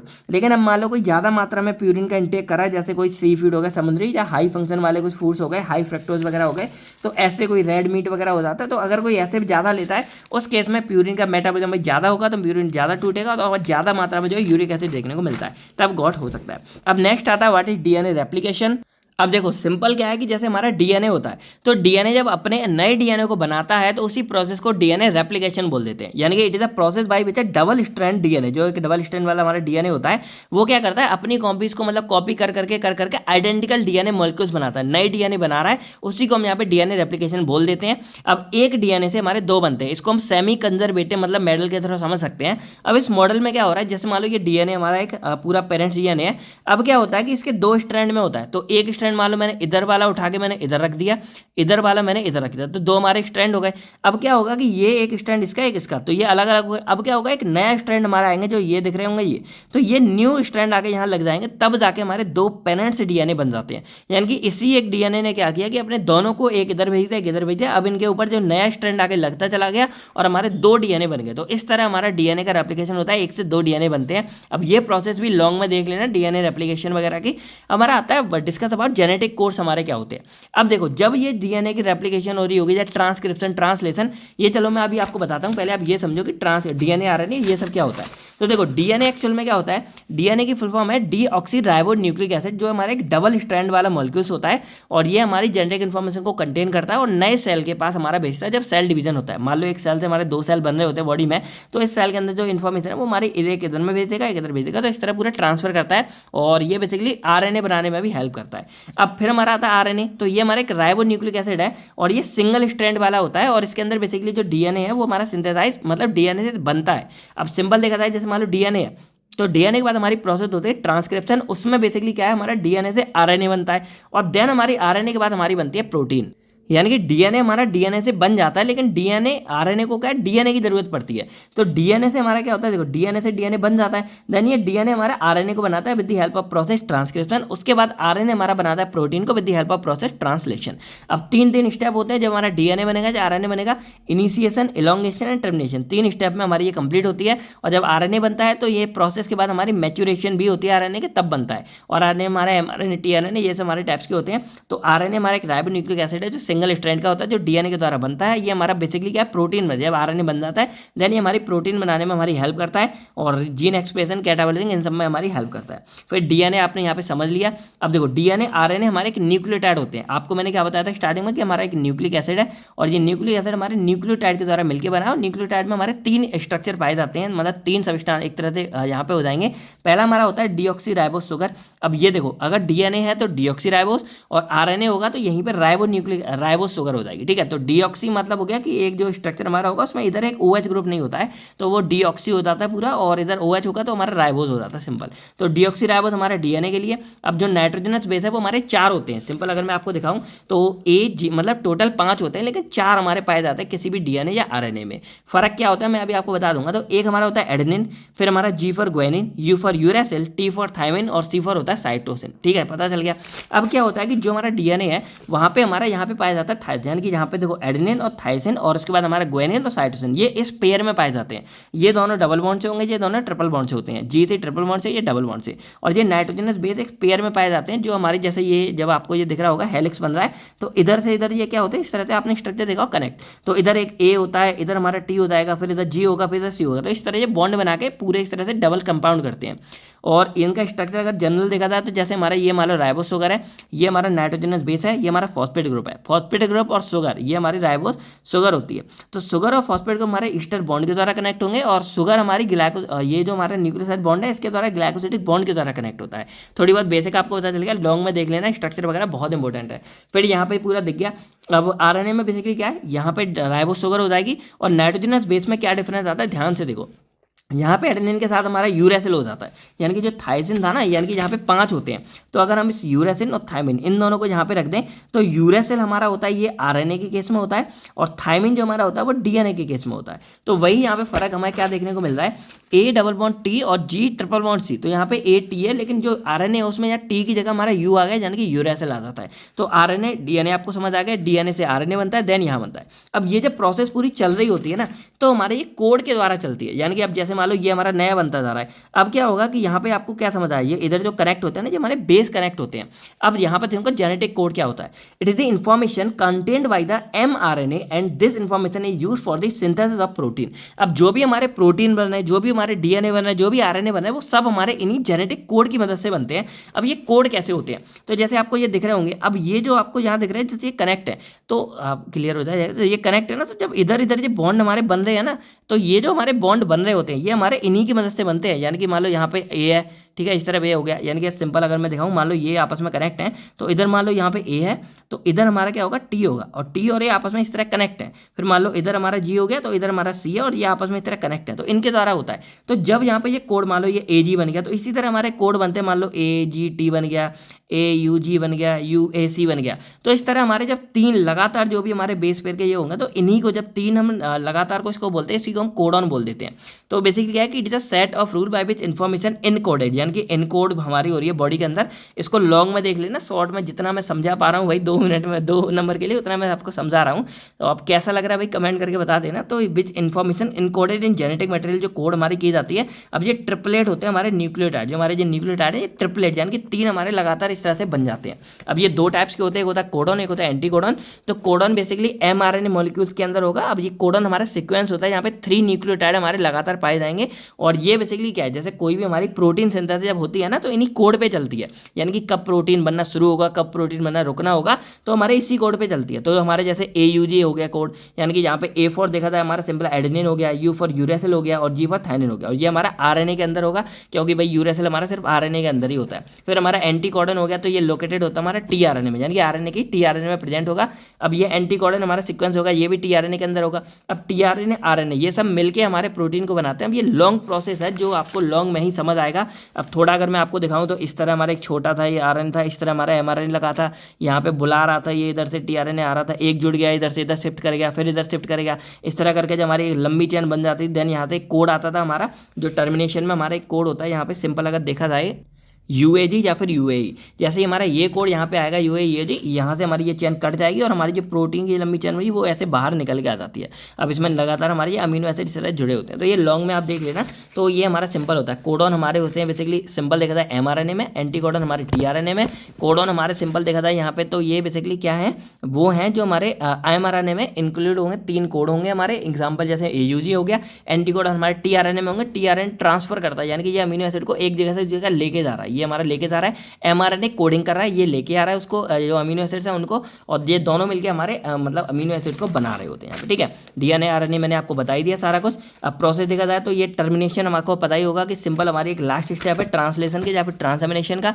जहाँ पे जब कोड हमारा आता है यूएजी ये, तब जहाँ पे ये मतलब फिक्स हो जाता है कि भाई अब जो प्रोटीन है वो हमारे बन चुके हैं और वो पॉलीपेप्टाइड की चेन को रिलीज कर देगा और ट्रांसलेशन जो प्रोसेस है उसको स्टॉप कर देगा और सारा काम हो जाएगा, ठीक है। और ट्रांसलेशन क्या है कि ये हमारा एक प्रोसेस है जिसमें बेसिकली क्या हो रहा है, सिंथेसिस हो रही है हमारे प्रोटीन की एमआरएनए की मदद से हो रही है, और इसमें सेवरल कंपोनेंट इंक्लूड है, जैसे हमारे एमआरएनए हो गया, टीआरएनए हो गया। टीआरएनए जो न्यूक्लिक एसिड को लेके आता है, फिर राइबोसोम हमारी वो मशीन है जो इसको बनाएगी, और कोडॉन हमारे कोड्स हो गए जो एक्चुअल में मतलब किसी भी नए प्रोटीन को बनाने में हेल्प करते हैं। और ये याद रखना, डीएनए से आरएनए बनता है, आरएनए से प्रोटीन बनता है, डीएनए से आरएनए बनता है ट्रांसक्रिप्शन, आरएनए से प्रोटीन बनती है हमारा प्रोटीन हो जाता है। अब अगर इसमें आखिरी में कुछ हम टर्म देखा जाए तो फंक्शन हम देख लेते हैं आरएनए डीएनए के क्या होते हैं।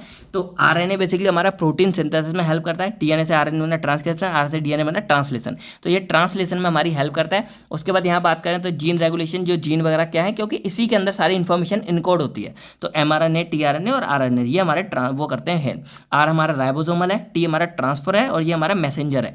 ये बेसिकली सब जो अमीनो एसिड की इन्फॉर्मेशन को कंटेन करेगा। टीआरएनए उस अमीनो एसिड को क्या करेगा, ले लेके हमारा जो ये मशीन होती है राइबोसोम वहां तक पहुंचाने का काम करेगा। और आरएनए राइबोसोम हमारे बेसिकली क्या है, इसको फॉर्मेशन में हेल्प करता है। डीआरएनए हमारे जेनेटिक इन्फॉर्मेशन को कंटेन करेगा। रेप्लिकेशन यानी कि डीएनए से हमारा क्या है, नए डीएनए यहाँ पे बनते हैं, इस तरह से हमारे नए डीएनए बनेंगे। ट्रांसक्रिप्शन क्या है कि ये डीआरएनए हमारे यहाँ पे आरएनए बनाने में हेल्प करेगा, और ट्रांसलेशन ये आरएनए हमारे जो है प्रोटीन बनाने में हेल्प करेगा। तो इस तरह हमारे ये दोनों के फंक्शन हो गए। अब एक आखिरी आता है कि व्हाट इज हाइपर यूरेसीमिया। तो ये मैंने बता दिया कि जब हमारे ब्लड में क्या है, एक्सेस मात्रा में यूरिक एसिड हमारा बनने लगता है, देन हमारी बॉडी को उसको हम हाइपर यूरेसीमिया बोल देते हैं।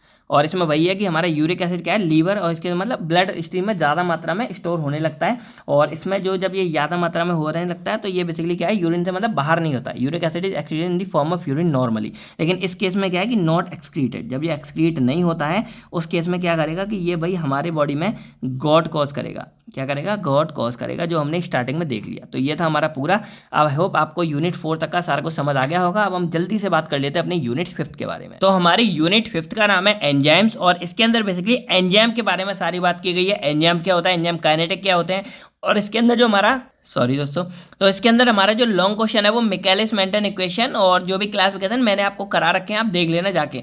और इसकी जो लॉन्ग है वो एक ही यूनिट में, मतलब एक वीडियो में पूरी 5th यूनिट कवर है, उसको जाके देख लेना। अब हम बात करें एंजाइम्स क्या होते हैं बेसिकली, तो जैसे सिंपल बात करें, कोई भी हमारी केमिकल रिएक्शन हो रही है, मान लो हमने यहाँ देख रहे हैं कि हमारी ए से मान लो कोई बी प्रोडक्ट फॉर्म हो रहा है, तो इस रिएक्शन को परफॉर्म कराने के लिए कुछ हम बीच में कैटलिस्ट लगाते हैं। तो ये कैटलिस्ट का बेसिकली काम क्या होता है, these are those bio catalyst present in cells that alter the biochemical reaction without getting itself involved in the reaction। यानी कि मान लो ये ई है ना, तो खुद इस रिएक्शन में इन्वॉल्व नहीं हो रहे, बल्कि क्या कर रहे हैं, इस पूरी रिएक्शन को अल्टर कर दे रहे हैं। अब या तो इसकी स्पीड को बढ़ा देंगे या फिर इसकी स्पीड को कम कर देंगे। तो सिंपल बात करें तो एंजाइम्स हमारे वो बायो कैटलिस्ट हैं जो सिंपल कोई भी केमिकल रिएक्शन हो रही है तो उसके बीच में आएंगे और इस केमिकल रिएक्शन के रेट ऑफ रिएक्शन को बढ़ा देंगे। यानी कि मान लो ए से बी हमारा प्रोडक्ट बन रहा था, तो इसको यहाँ पे बढ़ाने का काम करते हैं। अब ये दोनों तरह के होते हैं, हमारे इनहिबिटर्स भी होंगे, मतलब जो इसकी एक्टिविटी को बढ़ा भी देंगे, कुछ होते हैं जो रेट ऑफ रिएक्शन को कम भी कर देते हैं। मोस्टली हमारे बढ़ाने वाले ही होते हैं और इनको हम एंजाइम बोलते हैं। अब ये बेसिकली हमारे प्रोटीन के बने होते हैं और उसके बाद ये हमारे बायोकेमिकल रिएक्शन में इस्तेमाल वगैरह किए जाते हैं। अब बेसिकली हमारे एंजाइम्स होते हैं और एंजाइम्स की पहचान क्या होती है, कभी भी आपको एंजाइम देखने होंगे लास्ट में आपको ASE वर्ड देखने को मिल जाता है। जहां भी आपको एज वर्ड मिल रहा है आप समझ लेना कि वहां एंजाइम के बारे में बात हो रही है। अब एग्जांपल के लिए हम जो ग्लाइकोलाइसिस साइकिल थी उसका पहला ग्लाइकोलाइसिस पाथवे का पहला ही हम स्टेप ले लेते हैं। जैसे हमारा ग्लूकोज था तो ये रिएक्टेंट था, ग्लूकोज से हमारा ग्लूकोज 6 फॉस्फेट कन्वर्ट हो रहा था, ये हमारा प्रोडक्ट था। तो ग्लूकोज से glucose 6 phosphate with the help of hexokinase enzyme की मदद से बन रहा था। तो ये बेसिकली क्या कर रहा था, इसको यहाँ पे कराने में हेल्प कर रहा था, तो इसीलिए ये हमारा एक एंजाइम है। अब एंजाइम हो गया तो एंजाइम मैकेनिज्म क्या है कि एंजाइम काम कैसे करता है। तो जैसे मान लो हमारे क्या है ए से बी बना है, तो ए से बी बनने में हमारा एंजाइम लगा। अब एंजाइम बेसिकली क्या करता है, सबसे पहले एंजाइम सबस्ट्रेट कौन से मतलब यहाँ पे बनाता है कॉम्प्लेक्स, यानी कि एंजाइम हमारा क्या करेगा, इस सबस्ट्रेट जो हमारा पहले वाला होता है को सबस्ट्रेट बोलते हैं, बाद वाले को प्रोडक्ट बोलते हैं। तो एंजाइम इस सबस्ट्रेट के साथ जाके बाइंड करता है तो एंजाइम सबस्ट्रेट कॉम्प्लेक्स बनाता है। देन वो इस तरह आगे मूव करता है कि यहाँ पे क्या करेगा, एंजाइम खुद अलग हो जाएगा और प्रोडक्ट को बाहर निकाल देता है। यानी कि सिंपल बंदा है कि खुद इन्वॉल्व, खुद इसने अपने आप को चेंज नहीं किया, इसने सबस्ट्रेट के साथ कॉम्प्लेक्स बनाया, रिएक्शन आगे बढ़ाई, जिसके साथ रिएक्शन है करवाया, और फाइनली जाके क्या किया कि खुद अलग हो गया और प्रोडक्ट को इसने अलग फॉर्म कर दिया, तो प्रोडक्ट को बाद में अलग निकाल देता है। अब ये लॉक एंड की मॉडल पे काम करता है। इंड्यूस्ड फिट, लॉक एंड की में क्या है कि हर एक जो भी हमारा सबस्ट्रेट है उसके लिए स्पेशल टाइप के हमारे एंजाइम पाए जाते हैं, वो जाके ही इस पे बाइंड करेगा। इंड्यूस में क्या है कि सबस्ट्रेट अगर बाइंड करेगा तो हमारे एंजाइम अपने आप की पोजीशन को थोड़ा बहुत चेंज कर सकते हैं। तो ये था, इसको लॉन्ग में आप देख लेना, इस तरह काम करता है। प्रॉपर्टीज देखी जाए तो हमारे एंजाइम बहुत ज़्यादा कॉम्प्लेक्स और मैक्रोमोल यानी कि बड़े साइज के होते हैं और हाई मॉलिक्यूलर वेट होता है। ये हमारे प्रोटीन होते हैं मोस्टली, और एक हम कैटालिटिक आरएनए को छोड़ दें तो मोस्टली हमारे प्रोटीन ही होते हैं, ठीक है। तो जितने भी एंजाइम्स हैं वो प्रोटीन के फॉर्म में ही पाए जाते हैं। इसके अलावा ये हमारे जो रेट ऑफ रिएक्शन था उसको अफेक्ट करेंगे, लेकिन उसके डायरेक्शन को नहीं बदलेंगे। अब जैसे मान लो ग्लूकोज से ये बन रहा था तो एंजाइम लग गया, इसका ये मतलब नहीं है कि ग्लूकोज से ये पलट के बने ना, डायरेक्शन हमारा सेम है, बस इसकी स्पीड को बढ़ा रहे हैं या कम कर रहे हैं। ए से बी बन रहा है तो ए से बी ही बनेगा, बस इसकी स्पीड हमारी बढ़ जाएगी इस एंजाइम की मदद से। अब आता है व्हाट इज एंजाइम काइनेटिक्स। अब जैसे मैंने बोला कि मैंने ए से बी बनाया तो मैंने एंजाइम लगाया, अब एंजाइम ने इसकी रेट ऑफ रिएक्शन को कितना बढ़ाया उसको हम यहाँ पे पढ़ते हैं। यानी कि एंजाइम हो गया, काइनेटिक्स होता है मूवमेंट के बारे में पढ़ाई करना है, जो मूवमेंट हमारी चल रही होती है।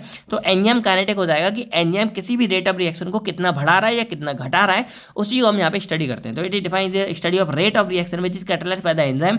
Enzyme kinetic is the study of enzyme कैटलाइजेस reaction, यानी कि एंजाइम जिस रिएक्शन को कैटलाइज कर रहा है, बदल रहा है, उसी की स्टडी हम यहाँ पे करते हैं। अब देखो इसके अंदर बेसिकली हमारे एक आता है मिकेलिस मेंटन इक्वेशन, एक लाइन व्यूअर प्लॉट भी आता है। तो लाइन व्यूअर वाला कम आता है, उसको हमने यहाँ इन्वॉल्व नहीं किया है। मिकेलिस मेंटन के बारे में बात करते हैं। तो मिकेलिस मेंटन इक्वेशन, इसको मिकेलिस मेंटन प्लॉट भी बोलते हैं, एक हाइपोथेटिकल मॉडल है। अब इसके अकॉर्डिंग क्या होता है कि ये हमारा बताता है कि किसी भी केमिकल रिएक्शन में हमारा जो एंजाइम है उसने कितना क्या बदला। अब कैसे होता है, तो आपको मैंने बताया कि जब एंजाइम हमारा था, जब क्या करा, सबसे पहले सबस्ट्रेट के साथ बाइंड होता था। तो एंजाइम जब सबस्ट्रेट के साथ बाइंड करता है तो एंजाइम सबस्ट्रेट कॉम्प्लेक्स बनाता है। देन क्या करता है कि एंजाइम खुद अलग हो जाता है और प्रोडक्ट को बाहर निकाल देता है। अब जो ये वाला फंडा है, यानी कि जब एंजाइम सबस्ट्रेट के साथ मिलेगा तो एंजाइम सबस्ट्रेट बनाता है, और ये रिवर्सेबल है, यानी कि अब एंजाइम सबस्ट्रेट टूट कर भी हमारा दोबारा एंजाइम सबस्ट्रेट बना सकता है। देन जो एक बार एंजाइम सबस्ट्रेट बन गया, देन इसके बाद जो हमारा यहाँ से निकलेगा तो एंजाइम अलग हो जाएगा, प्रोडक्ट हमारा अलग बनता है। इस तरह से हमारी रिएक्शन चलती है। मान लो हमारा ए से यहाँ पे बी बन रहा है, तो पहले एंजाइम ने क्या किया, ए के साथ कॉन्टैक्ट बनाया, तो ये बन गया हमारा पूरा यहाँ पे, यानी कि एंजाइम ये मिला हमारा और ए सबस्ट्रेट मिला, और इसने एंजाइम सबस्ट्रेट कॉम्प्लेक्स बना दिया हमारा। देन यहाँ पे क्या होगा, देन बाद में एंजाइम खुद अलग हो जाएगा, प्रोडक्ट को बाहर निकाल देगा। इस तरह ये काम करता है। अब जो इनके लिए कॉन्स्टेंट होते हैं हमारे, तो K1 कॉन्स्टेंट इधर लगेगा, K2 हमारे इसके वापस के लिए, K3 इधर, और इन्हीं को पूरा ड्राइव करके इसका पूरा डेरिवेशन है जो लॉन्ग में आता है, बहुत इंपॉर्टेंट है। करने के बाद हमारी फाइनल इक्वेशन बन के आती है ये। अब इक्वेशन होती है V not equal to V max, और इधर इन दी ब्रैकेट में होता है S, और S पर होता है सबस्ट्रेट, जो हमारा ये सबस्ट्रेट था, यानी कि जो हमारा ये सबस्ट्रेट था, और अपॉन में होता है Km प्लस AR। तो यहाँ देखा जाए तो V नॉट हमारे होते हैं मेजर्ड वेलोसिटी, जो हमने इस रेट ऑफ रिएक्शन को निकाला कि कितनी स्पीड से हमारी A से B बन रहा है, उस स्पीड को ही तो हमें मेजर करना था। काइनेटिक में क्या कर रहे थे कि एंजाइम ने इसकी स्पीड को क्या कर दिया, तो हम इसकी स्पीड को ही तो मेजर कर रहे थे, तो वो हमारा V नॉट है मेजर्ड, जो हमारे यहाँ पे है। अब V नॉट हमारा था मैक्सिमम वेलोसिटी, यानी कि एक जब रिएक्शन चल रही होगी तो एक पॉइंट आएगा जब मैक्सिमम मोमेंट में हमारी ये स्पीड, ये एंजाइम बढ़ा देगा, यानी कि मैक्सिमम होगी उस टाइम पे, ए से भी हमारा मैक्सिमम मोमेंट में बन रहा होगा, तो वो मैक्सिमम वेलोसिटी हो जाएगी। फिर एस पर हमारा सबस्ट्रेट आता है, और के हमारा Km हमारे जो यहाँ पे ये होता है मिकेलिस मेंटन कांस्टेंट होता है। अब इसको जो यहाँ पे इसका ग्राफ बनता है वो इस तरह बनता है, इसलिए इसको प्लॉट भी बोला गया है। आए तो ये बना देना। अब ये इस तरह यहाँ पे आगे बढ़ेगा, तो ये जो पोजीशन है ये वाली है, ये हमारी बी मैक्स होता है, और इधर हमारा ये आता है के एम की पोजीशन में आता है, और इधर वेलोसिटी है, इधर हमारा सबस्ट्रेट का कंसंट्रेशन है कितना। जैसे जैसे हम सबस्ट्रेट का यूज़ करते जा रहे हैं हमारी वेलोसिटी बढ़ती जा रही है, सबस्ट्रेट बढ़ता जा रहा है, और एक पोजीशन यहाँ पे आएगा जब हम मैक्सिमम अमाउंट में अपने सबस्ट्रेट, और ये पूरी प्रोसेस हमारी चल रही होगी। अब ये बहुत ही लॉन्ग है, इसके अंदर बहुत सारे कंसेप्ट वगैरह आते हैं, तो लॉन्ग में जाके आप देख लेना। फिर हमारा आता है फैक्टर अफेक्टिंग एंजाइम को कौन कौन से फैक्टर अफेक्ट करते हैं जो एंजाइम ये प्रोसेस पूरा कर रहा था। तो पहला होता है एंजाइम कंसंट्रेशन। अब भाई एंजाइम जितनी ज़्यादा मात्रा में होगा, ये डायरेक्टली प्रोपोर्शनल का साइन है, इसको और मत समझना, ये हमारा होता है डायरेक्टली प्रोपोर्शनल का। तो एंजाइम हमारा जितना ज़्यादा होगा उतनी ही ज़्यादा मात्रा में हमारी रेट ऑफ रिएक्शन बढ़ रही होगी। तो फैक्टर अफेक्टिंग एंजाइम में सिंपल है। फिर सबस्ट्रेट कंसंट्रेशन, अब देखो जितना ज़्यादा मात्रा में सबस्ट्रेट होगा उतना ही अच्छा हमारा एंजाइम काम करेगा, ये पूरा चल रहा होगा। लेकिन यहाँ पर एक प्रॉब्लम क्या है कि जब सैचुरेशन आ जाएगी, मान लो मैक्सिमम अमाउंट में एंजाइम ने क्या किया, सबस्ट्रेट को यहाँ पे प्रोडक्ट में फॉर्म कर दिया। अब क्या है कि एंजाइम अपना काम मैक्सिमम कर चुका है, उसके बाद भी अगर हम उसको सब्स्टिट्यूट देते रहेंगे देन वो हमारा इन्वर्सली हो जाएगा, यानी कि अब वो नेगेटिव, यानी कि अब वो जो रिएक्शन चल रही होगी उसको डाउन कर देगा। तो इसीलिए क्या है कि जब तक सबस्ट्रेट हमारा डार्कली, यानी कि ये क्या समझ आपको नहीं आ रहा होगा ना, जैसे मान लो हमारी ए से यहाँ पे बी बन रहा है, सिंपल है, तो यहाँ पे हमने एनजाइम लगाया, तो इस एनजाइम पे कौन कौन से फैक्टर आए जिससे एनजाइम के वर्किंग पे इफेक्ट करा। पहला हमारा था एनजाइम। अब एनजाइम जितनी ज्यादा मात्रा में होगा, यहाँ पे एनजाइम हम देते जा रहे हैं, वो उतनी ज्यादा मात्रा में ए को बी से बनाता रहेगा, ए को बी से बनाता रहेगा। ये हमारा सबस्ट्रेट है, ये हमारा प्रोडक्ट है, इस सबस्ट्रेट को प्रोडक्ट में बनाता रहेगा, पहला संडा। दूसरा था सबस्ट्रेट वाला, तो सबस्ट्रेट क्या है कि हम जितनी मात्रा में सबस्ट्रेट लेंगे उतना ही हमारा एंजाइम काम करेगा और प्रोडक्ट बनाता रहेगा। लेकिन एक कंडीशन आएगी कि भाई एंजाइम यूज हो चुका है, जितना एंजाइम काम कर सकता था उसने अपने काम कर दिया। अब अगर उस पर फर्दर फिर से सबस्ट्रेट दोगे तो अब जो प्रोडक्ट हमारा बन रहा था वो नहीं बनेगा और हमारा जो रेट ऑफ रिएक्शन है प्रोडक्ट बनने की वो हमारा डाउन होगा। तो वही है कि ये हमारा डायरेक्टली प्रोपोर्शनल है, सबस्ट्रेट प्रोडक्ट बन रहा था, लेकिन जब आप इसको अत्यधिक मात्रा में एक्स्ट्रा दोगे तो भाई अब बनना कम हो जाएगा, डाउन हो जाएगा। देन आता है प्रोडक्ट कंसंट्रेशन। अब ये बिल्कुल ही डिक्लाइन है। अब मान लो कि एक बार एंजाइम हमारा चल रहा था, अब हमारा जितना प्रोडक्ट बनना था हमारा एक बार प्रोडक्ट बन गया।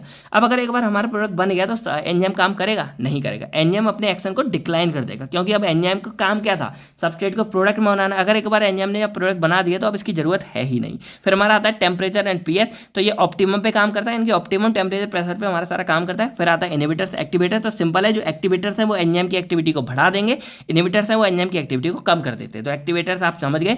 अब एग्जांपल बात करें तो एंजाइम इनहिबिटर्स बेसिकली क्या है, वो सब्सटेंस है, वो मॉलिक्यूल्स है जो किसी भी एंजाइम की एक्टिविटी को हमारे कम कर देंगे। अब ये तीन टाइप्स के होते हैं, एक होता है रिवर्सिबल, एक होता है इरिवर्सिबल, एक होता है एलोस्टैटिक।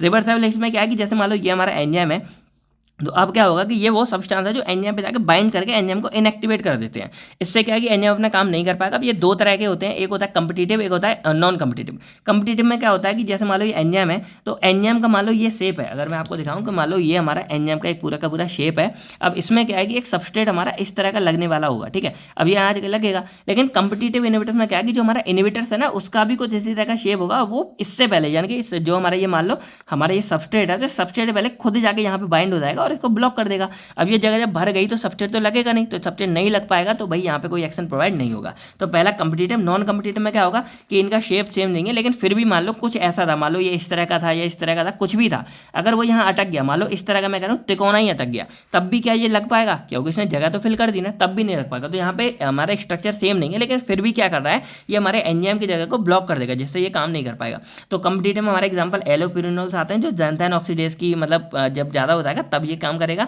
ये हमारा होता है रेजिन जो है उसमें ये हमारे इनएक्टिवेट कर देते हैं पेप्टाइड। फिर इरिवर्सिबल में क्या होता है कि यहाँ पे थोड़ी, यानी कि ये रिवर्सिबल क्या है कि जैसे मान लो इन्होंने ये ब्लॉक किया है, इन्होंने बाद में ये हट भी जाते हैं, ये भी हट गया, ये भी हट गया, तो बाद में हमारा सबस्ट्रेट क्या, सॉरी ये हट गया, ये हट गया, तो बाद में हमारा सबस्ट्रेट जाके अपना एक्शन शो कर सकता है। लेकिन इरिवर्सिबल में क्या है कि एक बार अगर इन्होंने एंजाइम को ब्लॉक किया तो वो परमानेंटली हो जाएगा, वो वाला एंजाइम अपना काम शो नहीं करेगा। अब एग्जाम्पल जैसे हमारा ग्लाइकोपेप्टाइड ट्रांसपेप्टाइडेज है, तो ये एंजाइम क्या करेगा, परमानेंटली इनहिबिट कॉज करता है। फिर हमारा आता है एलोस्टेरिक इनहिबिटर। इसमें क्या होता है, ये आपको आगे यहाँ पे समझ आएगा, ये अलग से भी 2 नंबर में आ जाता है। तो एलोस्टेरिक इनहिबिटर्स क्या होते हैं कि ये वो इनहिबिटर्स हैं जो हमारे एंजाइम की एलोस्टेरिक साइट पे जाके बाइंड करेंगे और एंजाइम के एक्शन को इनएक्टिवेट कर देते हैं। अब जैसे मान लो एंजाइम है, ये उसकी मेन साइट है, यहाँ जाके सब बाइंड हो रहे थे, लेकिन मान लो उसी की तरह पीछे एक इस तरह की साइट होती है, इसको हम एलोस्टेरिक साइट बोलते हैं, जो थोड़ा अलग सा हिस्सा है। अब मान लो कोई भी हमारा इनहिबिटर्स क्या करेगा, यहाँ पे जाके बाइंड करेगा, तो क्या कर देगा, उस एंजाइम के शेप को बदल देगा। मान लो इस तरह का था, अब इसने इतना कर दिया। अब मान लो जो इसका ये सबस्ट्रेट है, ये ऐसा वाला सबस्ट्रेट है, क्या वो यहाँ जाके बाइंड कर सकता है? नहीं, क्योंकि शेप ही चेंज हो गया। तो यहाँ पे क्या है कि ये वो है जो डायरेक्टली हमारे उस पर बाइंड नहीं करेंगे, लेकिन उसके एलोस्टेरिक साइड पे जाके बाइंड करके हमारे एंजाइम की शेप को चेंज कर देंगे और एंजाइम हमारा इनएक्टिवेट हो जाएगा। तो कोई भी प्रोडक्ट हमारा फॉर्म नहीं होगा, क्योंकि एंजाइम ने अपना काम नहीं किया। देन हमारा आता है कोएंजाइम। तो कोएंजाइम बेसिकली वो सब्सटेंस होते हैं जो क्या करेंगे, किसी भी एंजाइम के साथ में काम करते हैं, असिस्ट करेंगे, इनहांस करेंगे।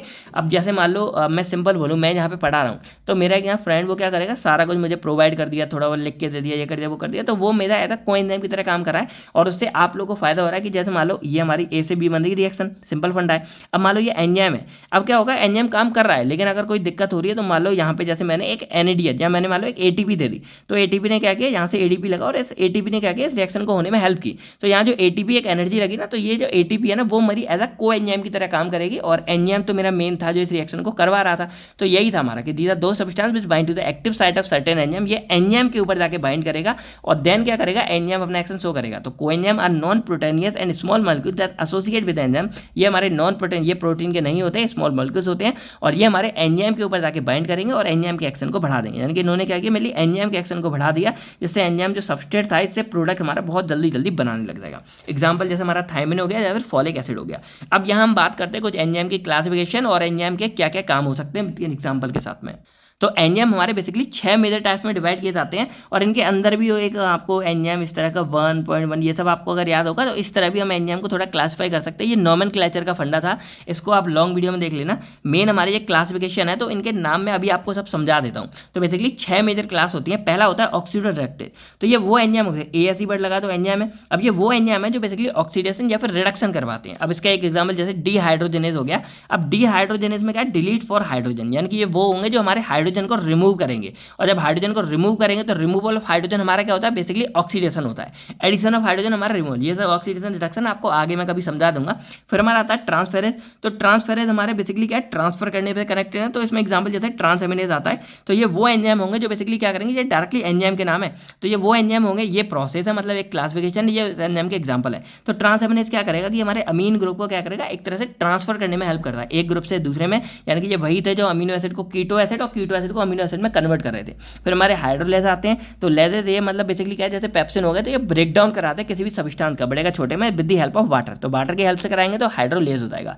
फिर हमारे यहाँ पे आते हैं लाइज, उसको लाइज हमारा एक तरह से ब्रेक डाउन होता है, लाइज वर्ड हमारा ब्रेक डाउन के लिए होता है, लेकिन ये विदाउट हेल्प ऑफ, यानी कि लाइज में हमारा हाइड्रोजन जो पानी है ना वो नहीं लगता है। इसमें एग्जाम्पल हमारा एल्डोलेज है, इसमें हमारा पेप्सिन था। फिर हमारा आइसोमरेज आता है, तो ये बेसिकली क्या है, आइसोमर में एक दूसरे से कन्वर्ट होते हैं। अब इसका एग्जाम्पल जो हमारा होगा वो होगा आइसोमराइजेशन, यानी कि सिंपल हमारा एक आइसोमरेज एंजाइम होगा, वो आइसोमराइजेशन करवाता है। जैसे मान लो G3 फॉस्फेट है, ये हमारा DHP में, ये हमारे ग्लाइकोलिसिस के अंदर जो स्प्लिटिंग फेज था ना उसमें ये हमारा चल रहा था, इससे ये बन रहा, इससे ये बन रहा, with the help of enzyme isomerase. ठीक है। अब फिर हमारा एक तरह लाइगेज, ये बेसिकली जोड़ने का काम करता है। जैसे हमारा DNA था, ये वाला पूरा बन रहा था, इसमें जब ये जुड़ रहे थे तो with the help of DNA ligase enzyme की वजह से जुड़ रहे थे, तो इससे ही मदद कर रहे हैं। RNA लाइगेज जो RNA में जोड़ने में हेल्प करता है। अब यहाँ पे कुछ क्वेश्चन आते हैं कि आपको फुल फॉर्म बतानी होती है। अब कई बार किसी की भी आ सकती है, मैंने सारे कंबाइन करके दे दिए। तो जैसे हमारा NADH है, तो इसमें आता है nicotinamide adenine dinucleotide hydrogenase, hydrogen यहाँ पे। फिर ATP की हमारी होती है एडिनोसिन ट्राइफॉस्फेट। फिर TIPP होती है थायमिन पायरोफॉस्फेट हो जाएगी। ठीक है, तो TPP इसको एक तरह से बोल देंगे।